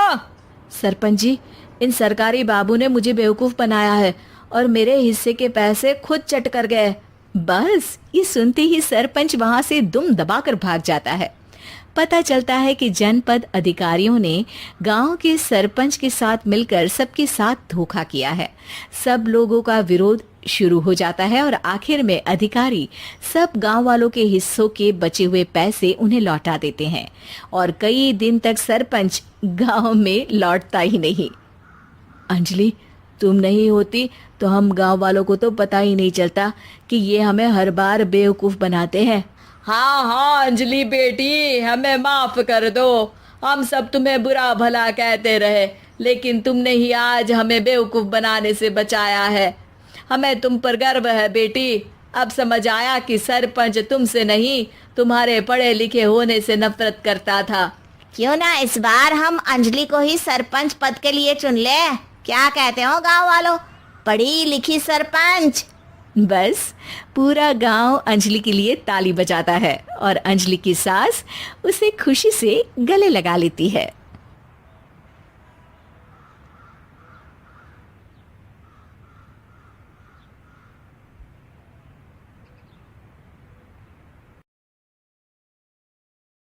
जलन। ममता बहुत ही सीधी और प्यारी लड़की थी। वहीं सुनील एक सरल और आगे बढ़ने की सोच रखने वाला लड़का। सुनील, बेटा सुनील कहाँ है? अरे जरा एक गिलास पानी तो दे दो। हाँ माँ, अभी आया। क्या माँ, पानी तेरे सर के पास ही तो रखा है। क्या हो गया है, तबीयत खराब है क्या? अरे नहीं नहीं, वो उठने का मन ही नहीं कर रहा था, तो देखा ही नहीं। वैसे क्या कर रहा है? यहाँ बैठ ना मेरे पास। माँ पढ़ रहा था। वो क्या है ना, नौकरी में तो वक्त नहीं मिलता, अब ऑफिस से घर आकर ही तो वक्त मिलता है। अच्छा अच्छा ठीक है, पढ़ ले जा बेटा। सुनील पढ़ लिख कर और आगे बढ़ना चाहता था, लेकिन माँ की तबीयत खराब देखकर सोचता है कि शादी ही कर ले। कब तक माँ का ख्याल वो अकेले रख पाएगा? तो एक दिन, माँ ये ममता है, मैंने इससे शादी कर ली है। तुम्हारी तबीयत भी ठीक नहीं रहती, तो मैंने सोचा शादी कर लेता हूँ। घर संभालने वाली और तुम्हें संभालने वाली कोई आ जाएगी तो अच्छा रहेगा। माँ अचानक से सामने बहू देखकर हैरान रह जाती है। बेटा ये क्या बात होती है? न बैंड, न बाजा, न दहेज, न शगुन, ऐसा कैसे बहू आ गई? माँ तू तो जानती है, मैं नौकरी के साथ पढ़ाई कर रहा हूँ, तो कहाँ से इतना पैसा बचा पाता कि धूमधाम से शादी करता। वैसे भी माँ, लोग तो आकर खाकर निकल जाएंगे, इसलिए बस वैसे ही। माँ जी, मैं आपका ख्याल रखूंगी। वैसे भी ये आगे की पढ़ाई कर रहे हैं, अच्छा कुछ कर गए तो सबके दिन फिर से अच्छे आ जाएंगे। सास को ममता की बात ठीक तो लगती है, लेकिन मन में कहीं ना कहीं लगता है कि कहीं बहू बेटे को लेकर फुर्र ना हो जाए और फिर तो वो रह जाएगी अकेली। बेटा देख, मेरा जो कुछ भी है वो सुनील ही है, और सुनील का भी अब इस दुनिया में मैं ही हूँ और कोई नहीं। क्या सुनील? बिल्कुल माँ, लेकिन आज से ममता भी मेरे जीवन का अहम हिस्सा है, जैसे तू है। सास को बड़ा बुरा लगता है कि उसकी सल्तनत में कोई और हिस्सेदार कैसे हो सकता है। कैसे कोई और उसके 30 साल के बेटे की जिंदगी में अचानक से आकर बराबर का हिस्सेदार बन सकता है। देख बहू, मैं भले थोड़ा बीमार रहती हूँ, लेकिन इसका मतलब यह नहीं कि घर की चीजों में मेरा कंट्रोल खत्म हो गया है। मैं आज भी इस घर की रानी हूँ, समझी? बेटा सोचता है कि ये माँ को अचानक से क्या हो गया। कल तक जो माँ कहती थी कि जिंदगी का कोई भरोसा नहीं, वो अचानक से जंग के मैदान की झांसी की रानी कैसे बन गई? माँ क्या हो गया है? सब ठीक है ना? अचानक कैसी बात कर रही हो? ममता का आज पहला दिन है, स्वागत करो उसका। आसपास की आंटियों को बुलाओ, नई दुल्हन की मुंह दिखाए करवाओ। खैर, सास होने का फर्ज निभाती है और बाद में एक सहेली के साथ बाहर निकल जाती है। क्यों री बताया नहीं कि बेटे का ब्याह कर रही हो? वैसे तो सारा दिन हम ही में घुसी रहती हो। अरे मुझे भी तो अभी पता चला, यूं अचानक सर पर लेकर आ गया। कहता है बहू है माँ तुम्हारी, अब इसको भी इतना ही मैं प्यार करता हूँ जितना तुझे करता हूँ। लो जी, ये क्या बात होगी? क्यों इतना प्यार करता है? अरे माँ का प्यार तो ज्यादा होता है। अब उसको तो कोई दूसरा पति मिल सकता है, लेकिन तुम ही बताओ, क्या माँ की ममता किसी और की हो सकती है? ना जी ना, बेटे को समझाओ ये बात। अरे क्या समझाऊं, मुझे तो खुद ही समझ में नहीं आ रहा कि क्या हो रहा है। जो बेटा कल तक माँ माँ करता था, अचानक से बीवी बीवी का राग आलाप रहा है। देखा, उसकी बीवी ना सुंदर और जवान है। सुंदरता के आगे तो एक से एक नहीं टिके, तो तेरा बेटा किस खेत की मूली है? सास को भी समझ में आ जाता है कि बहू की सुंदरता के आगे माँ का प्यार किसी काम का नहीं। उधर बीवी, ए जी, अम्मा जी सहेलियों को छोड़ने गई थी, अभी तक आई नहीं, हम देख आए क्या? अरे रहने दो ना, आ जाएंगी। कहाँ जाएगी, उनकी आदत है, एक बार जाती है तो पूरी पंचायत खत्म करके ही आती है। अच्छा ही है, खाना वाना खा कर गई होगी। छोड़ो ना, घूमेगी तो खाना पचेगा, नहीं तो ऐसे ही खाट पकड़ लेगी। बहू भी शांत हो जाती है। उधर सास सोचती है कि आज थोड़ा देर से ही घर जाती हूँ, जब बेटा परेशान होकर ढूंढेगा तब मजा आएगा। बीवी को खुद ही पता चल जाएगा कि माँ के आगे उसकी दाल नहीं गलेगी। लेकिन वहीं दूसरी ओर घर पर, ए जी, माँ जी अभी भी नहीं आई। हमको तो घबराहट हो रही है कि क्या करें, जाकर पता करें किसी के घर। अच्छा, कहाँ जाओगी ये भी बता दो। पहला दिन है तुम्हारा इस घर में और एक ही दिन में मोहल्ला छानोगी क्या? हाँ तो आप भी तो नहीं जा रहे हैं ना, हमको फिक्र हो रही है। अरे यार, ये रोज का है अम्मा का, खाओ और सो जाओ। बस फिर क्या था, बेटा बहू खाना खाते हैं और कमरे में सोने चले जाते हैं। उधर जब सास को कोई देखने नहीं आता तो वो हार कर घर आ जाती है, जहाँ वो देखती है कि सारे घर की लाइट्स बंद है। सास को गुस्सा आता है। बहू, ममता बहू कहाँ हो? लेकिन सारे दिन की थकी बहू को ऐसी नींद आती है जैसे किसी ने भांग की गोली खिला दी हो। वो तो नहीं उठती, उठकर आ जाता है बेटा। अरे क्या बात है अम्मा, काहे चिल्ला रही हो? अरे सो जाओ ना, सुबह की थकी है बहू, वो सो रही है। जोर से बोलोगी तो नींद खुल जाएगी उसकी। माँ को गुस्सा आ जाता है। फिलहाल तो सो जाती है, लेकिन मन ही मन ढेर सारा जहर बहू के लिए भरा होता है। सुबह बहू चाय बना रही होती है कि सास धीरे से गैस तेज कर देती है, जिससे चाय का बर्तन जल जाता है। और जैसे ही बहू चाय का बर्तन उठाती है उसका हाथ जल जाता है। मेरा हाथ जल गया। वो जोर जोर से चिल्लाकर इधर उधर भागती है कि सास थोड़ी देर में उसके हाथ में पानी डाल देती है। हाय रे बहू, क्या कर रही हो? पहली बार रसोई छुई हो क्या? सासू माँ गलती से गैस तेज रह गई थी और बर्तन जल गया, जिससे मेरा हाथ जल गया। हाय रे, कितना गंदा दाग, छी छी छी छी, मुझे तो उल्टी आ रही है तेरा गला हुआ मांस देखकर। तू ना मुझे अभी साथ से खाना मत लगाना। बहू भी खुद का हाथ देखती है तो उसे भी रोना आ जाता है। कुछ दिनों के बाद सास की सहेली आती है, बहू चाय बनाकर लाती है। उसके जाने के बाद सहेली कहती है, बहू की सुंदरता ऐसी है कि कोई भी दीवाना हो जाए। वैसे तेरे बेटे का क्या हाल है? अरे वैसा ही है, बहू के पीछे लट्टू। क्या करूं, कुछ समझ में नहीं आ रहा। मैंने तो बहू के चेहरे पर दिवाली के पटाखे की चक्री फेंक दी, उसका पूरा चेहरा जल गया। अब देखो ना रही सुंदरता, और ना ही अब मेरा बेटा उसे पूछता है। अरे अब तो वो उसे छोड़कर दूसरी भी देखने को बोल गया है मुझे। बहू सारी बात सुन रही होती है। आंटी एक बात बताइए, क्या भरोसा है कि दूसरी सही आए और आपके अनुसार रहे? देखिए आंटी, मेरी सासू माँ को गलत बात सिखाने की जरूरत नहीं है। हमारा परिवार साथ में खुशी से रह रहा है। देख बहू, मेरी सहेली की बेइज्जती ना कर, वही अच्छा रहेगा तेरे लिए, समझी? बहू नहीं मानती है। वो बार बार उनकी सहेली को घर से निकल जाने को कहती है। तभी सास की सहेली पास के चूल्हे से लकड़ी लाकर बहू के चेहरे पर लगा देती है। बहू जोर जोर से रोने लगती है। अरे ये क्या कर दिया? मैंने कहाँ किया, ये तो तूने किया। तू ही नहीं चाहती थी कि बहू बेटे के साथ रहे, भला मैं क्यों करूंगी? मैं तो चली, निपटो अब। बहू रो रही होती है, दर्द से चिल्ला रही होती है, लेकिन सास उसे डॉक्टर के पास नहीं ले जाती। तभी पति आता है। क्या हो गया ममता? ये दाग कैसे लगा? तुम कैसे जली? ममता कुछ नहीं कहती, बस दर्द से करा रही होती है। पति माँ की तरफ देखता है। हो ना हो माँ, ये पक्का आपका काम है। आप ही ममता से जला करती थी ना। देखना माँ, अब पुलिस आएगी, केस बनेगा, लेकिन पहले मैं ममता को अस्पताल लेकर जा रहा हूँ। सभी अस्पताल जाते हैं, जहाँ डॉक्टर ममता की सास से कहते हैं, आपने तो नहीं जलाया ना बहू को? अब ममता की सास के तो पसीने छूट रहे होते हैं। वो घबरा कर कहती है, ना ना डॉक्टर साहब, कैसी बात करते हैं? हम क्या जलाएंगे अपनी बहू को? डॉक्टर ममता के पति से पूछते हैं। देखिए, क्योंकि ये ससुराल में जली है तो मामला पुलिस का बनता है, तो आप पहले पुलिस को बुलाइए, तभी इलाज पूरा होगा। सास डर जाती है कि अब तो बच्ची जिंदगी जेल में ही रहना होगा। रहने दीजिए ना, पुलिस को क्यों बुलाना? सारी हंसी खत्म हो जाएगी जब पुलिस के डंडे पड़ेंगे।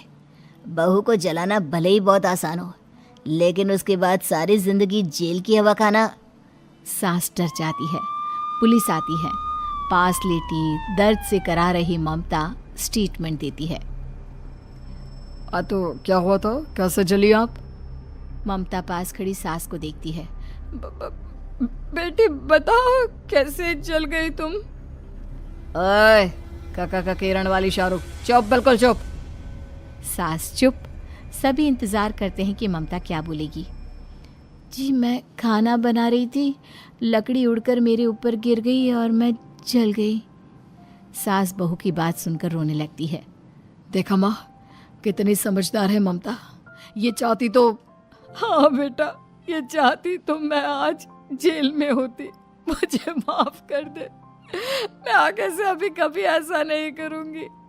बहू के साथ मिलकर रहूंगी, मुझे माफ कर दे।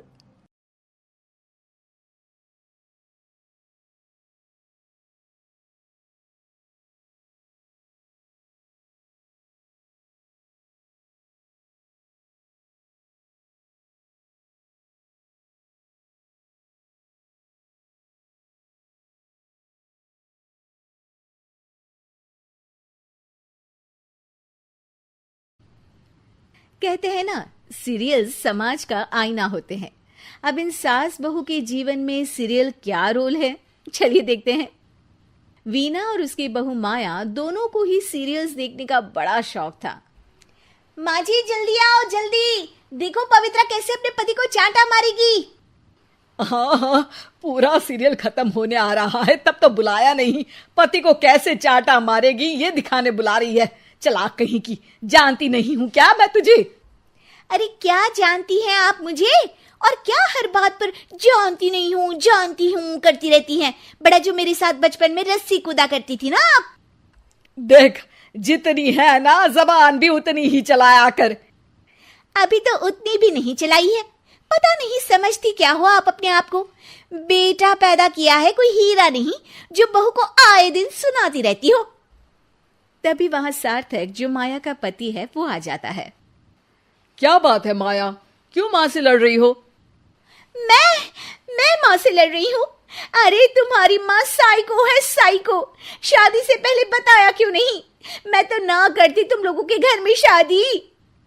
अरे तेरी बीवी की जबान है या घोड़े की लगाम, लगने का नाम ही नहीं ले रही है। ओफो, लेकिन तुम लड़ किस बात पर रहे हो ये तो बताओ। सीरियल देखने बुलाया था, सोचा बुढ़िया सारा दिन दिमाग चलाती है, जरा टीवी में मन लगा ले। अरे ये कैसी भाषा बोल रही हो माया? माँ है ये मेरी।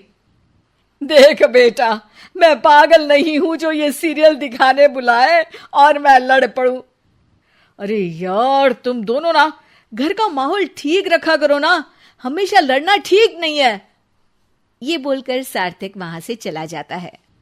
अगले दिन वीना टीवी देखते हुए, अरे वाह, बहू हो तो पार्वती जैसी, वरना ना हो तो ही अच्छा है।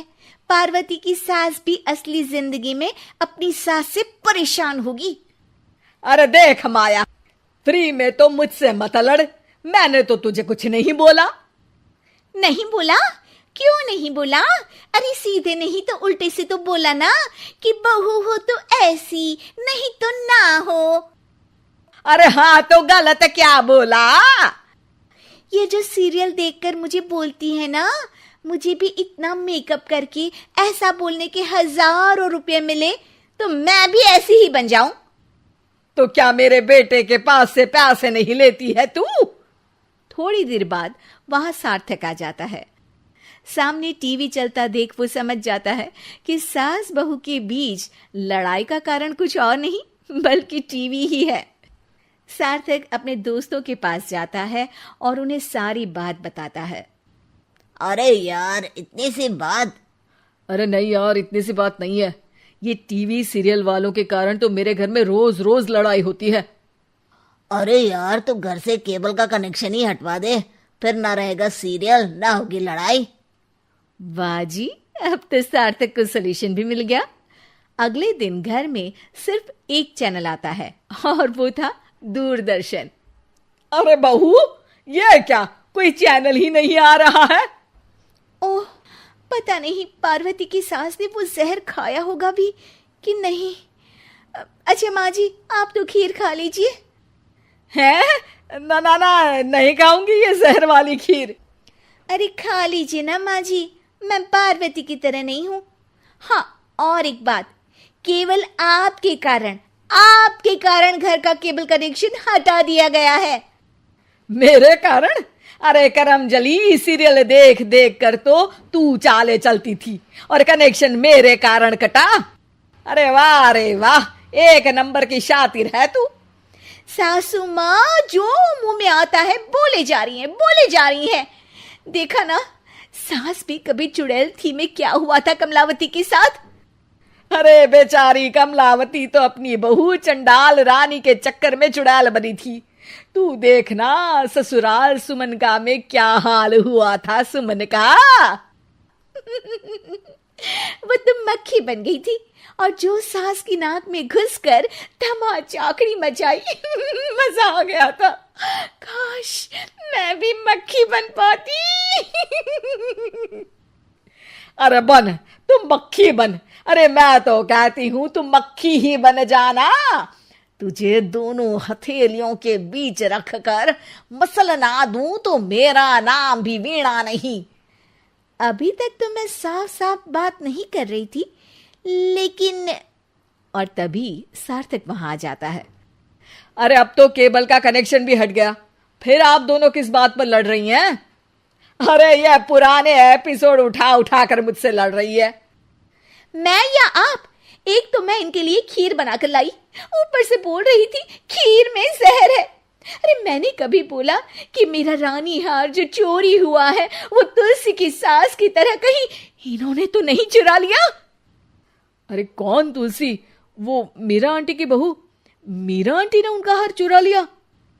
अरे तू मेरी तुलना उस तुलसी की सास से कर रही है। अरे वो मक्कार सी औरत। अरे नहीं, तुलसी, अपनी वो ससुराल की 4 साल की हीरोइन। ओ हे भगवान, ये सीरियल सास बहू की जिंदगी बर्बाद करके ही रहेंगे।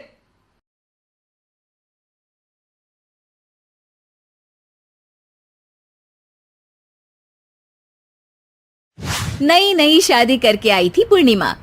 उसके पति प्रकाश को हर बात के बाद अरे मजाक कर रहा था बोलने की आदत थी। एक दिन पूर्णिमा चाय बना रही होती है। सुनो ना, ये मसाला चाय में सच में अगर मिर्ची, नमक, प्याज, लहसुन वगैरह का पेस्ट मिला दे तो चाय मसालेदार हो जाएगी ना? अरे आप कुछ भी मत बोलिए। अरे मजाक कर रहा था। प्रकाश कभी कभी मजाक करता था, लेकिन कई बार उसका मजाक ऐसी बात के साथ आता जिसको सुनने के बाद किसी को मजा तो नहीं पर गुस्सा जरूर आ जाता। जैसे एक दिन प्रकाश ऑफिस जाते हुए हड़बड़ी में कहता है, अरे मेरे मोजे कहाँ मौज मार रहे हैं? अभी लाई।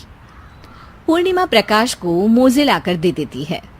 अरे मेरी फाइल कहाँ है? मैं लेट हो रहा हूँ। रुकिए अभी लाई। फाइल भी आ जाती है। अरे वो टिफिन तो ला दो, कितना लेट करवाओगी? एक तो सामान इधर उधर पटक देते हो, मुझे ढूंढ के लाना पड़ता है, फिर मुझे कहते हो कि लेट हो रहा हूँ।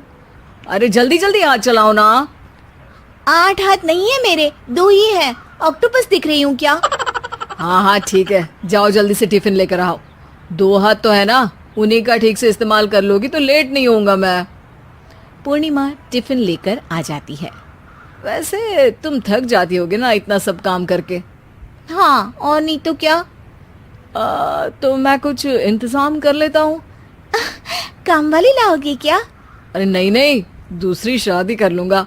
2 पत्नी होंगी तो काम आसानी से हो जाएगा ना। क्या? अरे मजाक कर रहा था। प्रकाश तो मैं मजाक कर रहा था कहकर वहां से चला जाता है, लेकिन पूर्णिमा के मन से प्रकाश की 2 शादी वाली बात का दुख पूरे दिन नहीं जाता। शाम को प्रकाश ऑफिस से लेट वापस आता है। हाथ मुंह धोऊंगा, टॉवेल लगा देना, फिर खाना खाऊंगा, खाना भी लगा देना। देखो लेट मत करना। सब काम आराम से ही होंगे। आप भी तो लेट आए हो ना ऑफिस से। अरे यार, मैं काम कर रहा था ऑफिस में, तुम क्या कर रही हो? घर में जो खाना, साफ सफाई ये सब होता है ना, इसको भी काम ही कहते हैं वैसे। अरे ठीक है, मैं ही कुछ करता हूँ तुम्हारी मदद के लिए। ऑफिस से आकर मेरा हाथ बटाओगे घर के काम में? अरे नहीं, दूसरी शादी कर लूंगा ताकि सफाई तुम कर लो और खाना दूसरी बीवी बना ले। प्रकाश, तुम ना थोड़ा सोच समझ के बोला करो। अरे मजाक कर रहा था यार। प्रकाश और पूर्णिमा साथ में बैठकर खाना खा रहे होते हैं। प्रकाश अपनी धुन में खाना खा रहा होता है, जबकि पूर्णिमा इस बात को लेकर उदास है कि प्रकाश हमेशा कोई दुखी कर देने वाली बात ही बोल देता है और उसके बाद मजाक कर रहा था कह के खुद को बचा लेता है। रात को सोते वक्त पूर्णिमा ने सोच लिया था कि प्रकाश से इस बारे में बात करनी ही पड़ेगी। अगली सुबह भी प्रकाश ने ये लाओ वो लाओ का तांडव शुरू कर दिया। अरे काले वाले जूते कहाँ हैं? बेड के नीचे। अरे टिफिन तो लाओ जरा। ले आऊंगी, पर पहले कुछ बात करनी है। क्या बात करनी है तुमको? ये जो रोज दूसरी शादी करने की बात करते रहते हो ना आप, मेरा मन दुखी हो जाता है। मत बोलिए ना ऐसी बात। अरे पगली, पहले क्यों नहीं बताया? मैं इसका समाधान कर दूंगा। अब बोलना छोड़ दोगे ना? अरे नहीं, दूसरी शादी कर लूंगा ताकि उसको तो बोल पाऊं।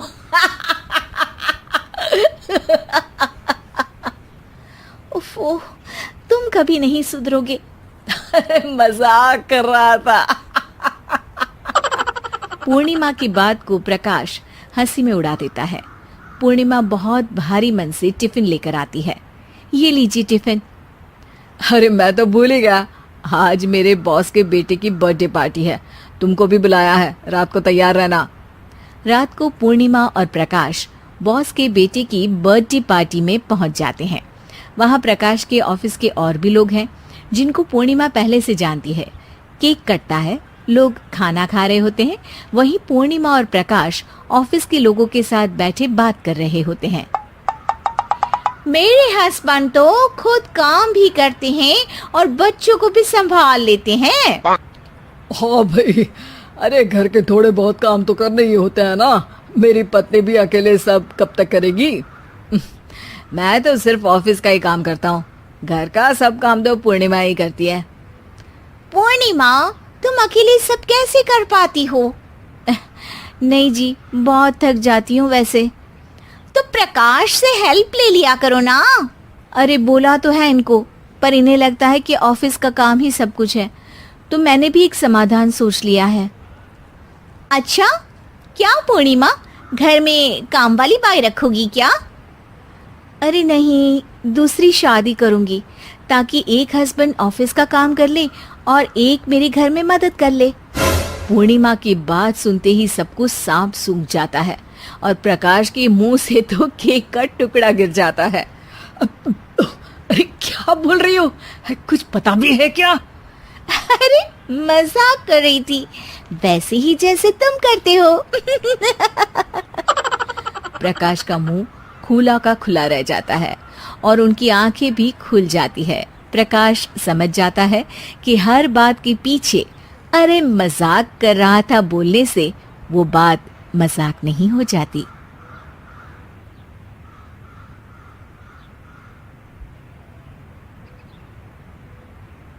चाइनीज बहू।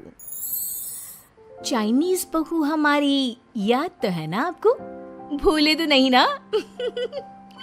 हाँ भाई, थोड़ी देर में ही सही, लेकिन चाइनीज बहू की कहानी आ ही गई।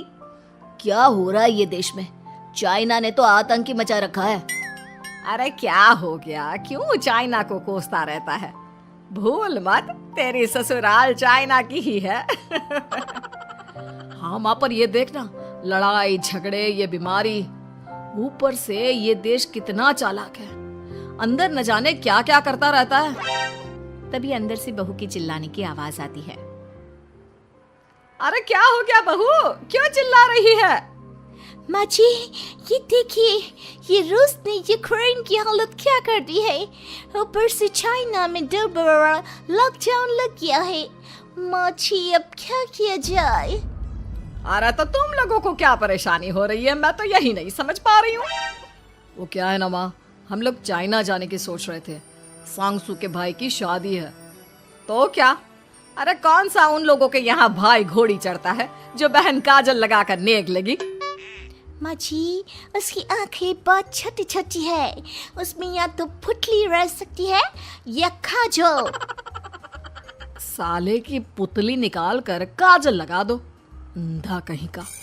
क्या क्या बोले तुम मेरे भाई के बारे में? अरे नहीं नहीं बहू, वो तो बोल रहा था कि तुझे नेक मिल जाएगा। हाँ, बहन है ना तू उसकी। नहीं नहीं माँ जी, मैं सब समझती, ये मेरे भाई का मजाक बनाते रहते। कितना सीधा है मेरा भाई, बिल्कुल छिपकली जैसा। नहीं नहीं बहू, सीधा गाय जैसा होता है। सही पकड़े हैं माँ जी। हाँ, तो मेरे भाई की शादी है, मैं चाइना जरूर जाऊंगी। तभी एक पड़ोसन आ जाती है। अरे नहीं नहीं बहू, तू कहीं ना जा, हम लोगों का मन कैसे लगेगा तेरे बिना। ले बहू, तेरे भाई के लिए ये शॉल रख ले, हमारी तरफ से गिफ्ट कर देना। अरे सब कितने अच्छे हैं। मेरी चाइनीज बहू को कितने प्यार से तुम लोगों ने एक्सेप्ट कर लिया। सच में बड़ी भाग्यशाली हूँ मैं। कैसी बात कर रही है? ये तो हम लोगों के देश की खूबसूरती है कि हर किसी को दिल से अपना लेते हैं, बस वो भी दिल से हमें अपना समझे। कैसी बात कर रही है आंटी जी? मेरे लिए आप सब सासू माँ जैसी ही हैं। मुझे भारत बहुत अच्छा लगता है, ये सबसे अच्छा देश है। मेरा भारत महान। वैसे भी लड़के की शादी जहाँ होती है वो तो वहीं की हो जाती है ना। जीती रे बहू, सही बोल रही है। औरत तो होती ही पानी की तरह है, जो जहाँ जैसे रखे वैसी ही शेप ले लेती है। आंटी जी, ये थोड़ा सा ज्यादा हो गया, समझ नहीं आया। नो प्रॉब्लम, मैं चाय बना कर लाती हूँ। फिर क्या, वो दिन भी आ जाता है जब बेटे बहू को चाइना जाना पड़ता है। वहाँ जाकर बहू का भाई कहता है, मेरे बहन आ गए, मेरे बहन आ गए। मैंने सबको बोला कि सब हिंदी में बात करेंगे, नहीं तो बहन नाराज हो जाएगी। थैंक्स बॉय, हिंदी मेरी भाषा है। आप मुझे उसमें बात करना अच्छा लगता है। आपने जीजा जी से मिलो। ओ बहन, तुम अंदर चलो। सभी बहू को अंदर लेकर चले जाते हैं, लेकिन सांगसू का पति, वो तो बेचारा चाइना के ससुराल के आंगन में अकेला खड़ा रहता है। काफी देर तक जब कोई उसे नहीं पूछता तो वो माँ को घर पर फोन करता है। हाँ बेटा, पहुँच गए ना कुशल मंगल? हाँ माँ, लेकिन सांगसू पता नहीं कहाँ है। वो तो अंदर गई है, तब से बाहर आई ही नहीं। अरे कैसी बात कर रहा है? तो तू अंदर चला जा, तू बाहर क्यों है? अरे दामाद है तू वहाँ का, उन लोगों ने तुझे बिठाया, चाय पानी कुछ नहीं पूछा? नहीं ना माँ। तभी सामने से सांगसू आती है। क्यों आप अभी तक तैयार नहीं हुए? और ये बैग लेकर क्यों कमरे से बाहर आए? इसे वहीं रख देते। कमरा? कौन सा कमरा? अरे कैसी बात कर रही हो? जब से तुम अंदर गई हो मैं बाहर ही तो खड़ा हूँ।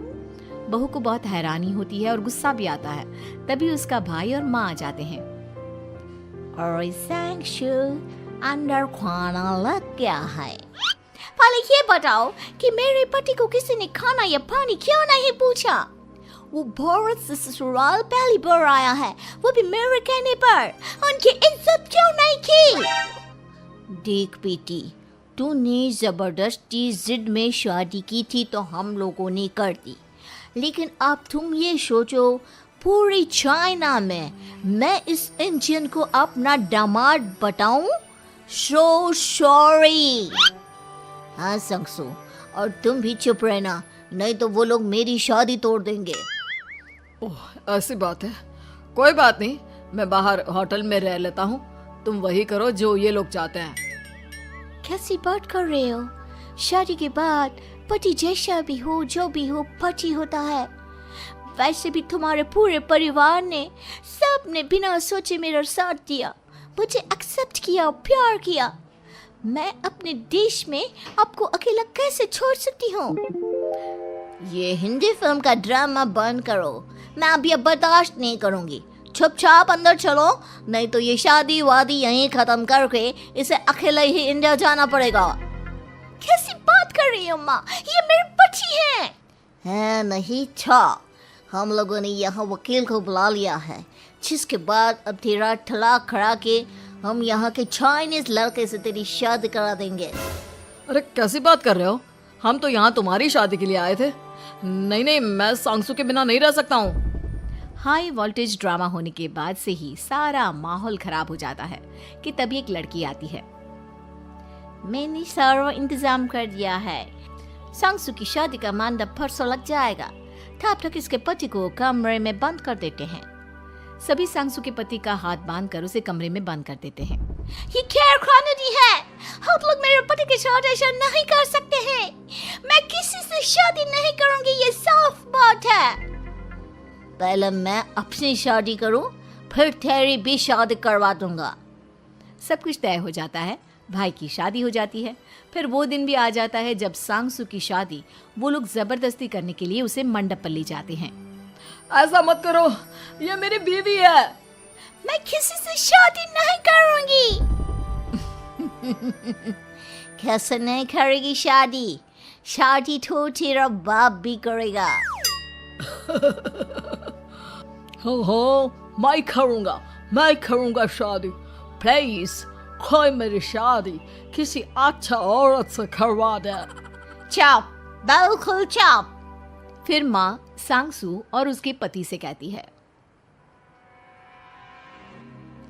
तुम लोगों का बच्चा मेरी कैद में है। अगर तुम लोगों ने कोई भी होशियारी की तो मैं इस बच्चे को मार दूंगी। दोनों माँ का रूप देखकर हैरान हो जाते हैं। बच्चे की खातिर दोनों शांत हो जाते हैं और शादी की रस्में शुरू हो जाती है कि तभी सांगसू की सास पुलिस के साथ आ जाती है। माँ, सरसू माँ आ गई, मेरी माँ आ गई। माँ प्लीज हम लोगों को बचाकर वापस ले चलो। पुलिस सभी को गिरफ्तार कर लेती है। बेटी के बच्चे को मारने की धमकी तो कोई चुड़ैल ही दे सकती है। अरे तो ये चुड़ैल ही तो है।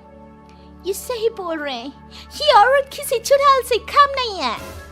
तभी उन लोगों का बच्चा भी आकर सांगसू के गले लग जाता है। माँ, तू सही समय पर आ गई, लेकिन तुझे कैसे पता चला कि यहाँ ये सब हो रहा है? बेटा, ये चाइनीज लोग ना होते ही धोखेबाज हैं। इन लोगों पर मुझे भरोसा नहीं था, इसलिए मैंने तेरे फोन को हमेशा के लिए मेरे फोन से अटैच कर दिया था, जिससे तेरे आसपास होने वाली सारी बात मैं सुनती रहूं। उस दिन भी मेरी तेरी बात हो रही थी तो तेरा फोन ऑन था, मैं सब समझ गई थी। मुझे माफ कर दो। नहीं, बिल्कुल नहीं। चलिए माँ जी, इंडिया वापस चलते हैं। आज के बाद मैं यहाँ कभी नहीं आऊंगी।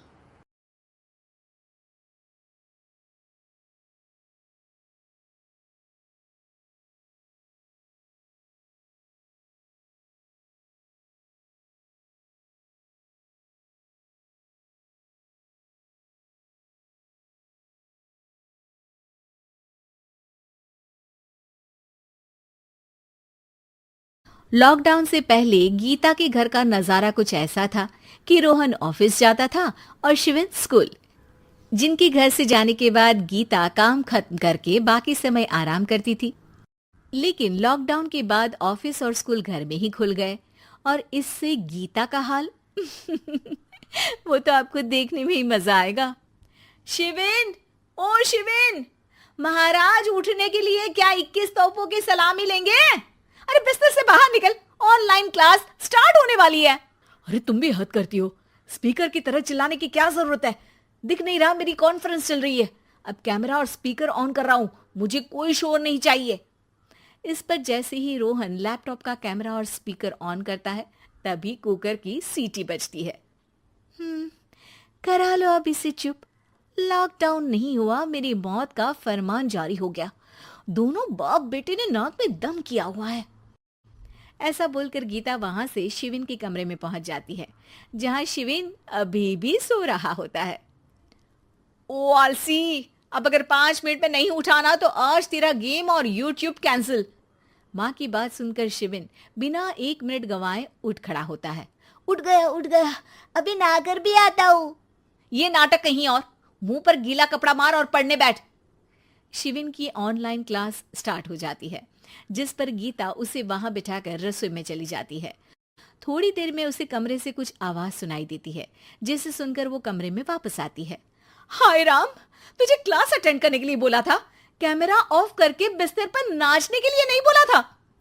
मम्मी मुझे कुछ समझ नहीं आ रहा, आप बाद में पढ़ा देना ना, वैसे भी अटेंडेंस तो लगी गई है। हाँ हाँ बेटा, जरूर बन जा, तू अभी से हम सबका बाप बन जा। अरे नहीं मतलब कहाँ से लाते हो इतना दिमाग, और पढ़ाई करते हुए ये चला कहाँ जाता है। नाइस क्वेश्चन, दिमाग से पूछकर बता दूंगा। शिविन की बातों से परेशान होकर गीता उसे मारने के लिए जैसे ही आगे बढ़ती है, तभी वो कमरे से बाहर भाग जाता है। अब शिविन आगे आगे और गीता हाथ में चप्पल पकड़े उसके पीछे पीछे पूरे घर में दोनों घूम रहे होते हैं। इसी बीच वो रोहन के पास पहुंच जाता है और शिविन को मारने वाली चप्पल रोहन के लैपटॉप पर जाकर गिरती है। ओए माँ! मम्मी, अब पापा को चप्पल मार रही हो? वो आज तक के रिपोर्टर, चुपचाप जाकर क्लास अटेंड कर ले, नहीं तो अगली तेरे पीछे लगेगी। इस पर शिविन वहां से चला जाता है, जिसके बाद रोहन गीता से कहता है, इस सर्कस के लिए कुछ बोलना चाहोगी?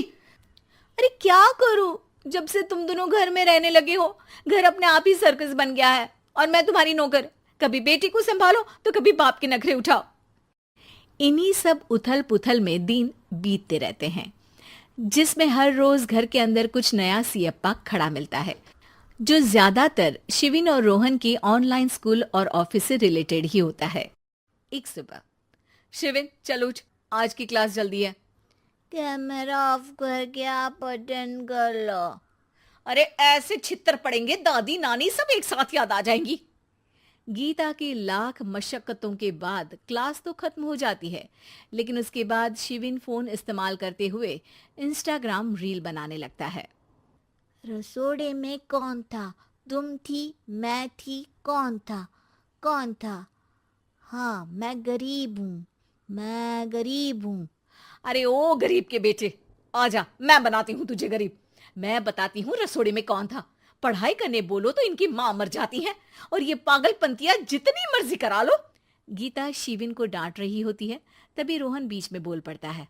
अरे बच्चा ही तो है, इतना गुस्सा क्यों कर रही हो? बेटे का साथ देने की इसी एक कोशिश में अब शिविन के साथ साथ रोहन भी गीता के गुस्से की सूली पर चढ़ जाता है। अगर बेटे पर इतना ही प्यार आ रहा है तो इसे क्लास अटेंड क्यों नहीं कराते, इसका होमवर्क क्यों नहीं कराते? उस समय तो बहुत जल्दी मीटिंग आ जाती है, वो काम मैं करूं और यहाँ इस बेफिजुली की चीज में तरफदारी करके बन जाओ महान। हे भगवान, कोई तो इनके ऑफिस और स्कूल खुलवाओ, मैं इन्हें और घर में नहीं सह सकती। अरे कुछ और मांग लेती, क्योंकि तुम्हारी ये विश इस साल तो पूरी होने से रही, कोरोना। हाय नास पिटे ने जिंदगी ही बर्बाद कर दी। खाए कोई पचाए कोई, कल मुझे चुन चुन कर सबको मेरी बद्दुआ लगेगी। उन्होंने दुनिया का और इन बाप बेटे दोनों ने मेरा जीना मुश्किल कर दिया। गीता वहां से चली जाती है, जिसके बाद रोहन शिविन से कहता है, अरे तुम्हारी मम्मी इतनी भड़की हुई क्यों है? आपकी वजह से पूरा समय घर में रहते हो और उस पर कोई काम कराने की जगह बस ऑर्डर देते रहते हो। अच्छा बेटे, सारा इल्जाम मुझ पर, पूरा दिन तो वो तुम पर ही चिल्लाती है। हाँ, मतलब दोनों का 50-50 है, कुछ करना पड़ेगा। वो कहते ना, make the best out of worst. I have an idea. वैसे तुम्हारी माँ सही कहती है, बहुत जुबान चलाने लगे हो, कम बोला करो। अगली सुबह रोहन और शिविन अपनी गलती को सुधारने के लिए गीता के उठने से पहले घर का आधा काम खत्म कर देते हैं, जिसे देखकर गीता खुश हो जाती है और फिर बाकी बचा काम वो तीनों मिलकर पूरा कर लेते हैं, जिसके बाद अब वो सब मिल बांट कर हर काम में एक दूसरे की मदद करते हुए लॉकडाउन का मजा लेने लगते हैं।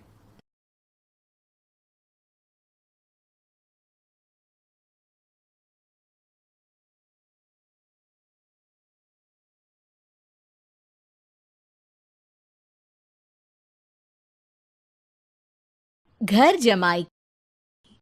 विकी को हमेशा किस्मत ने उसकी मेहनत से ज्यादा दिया।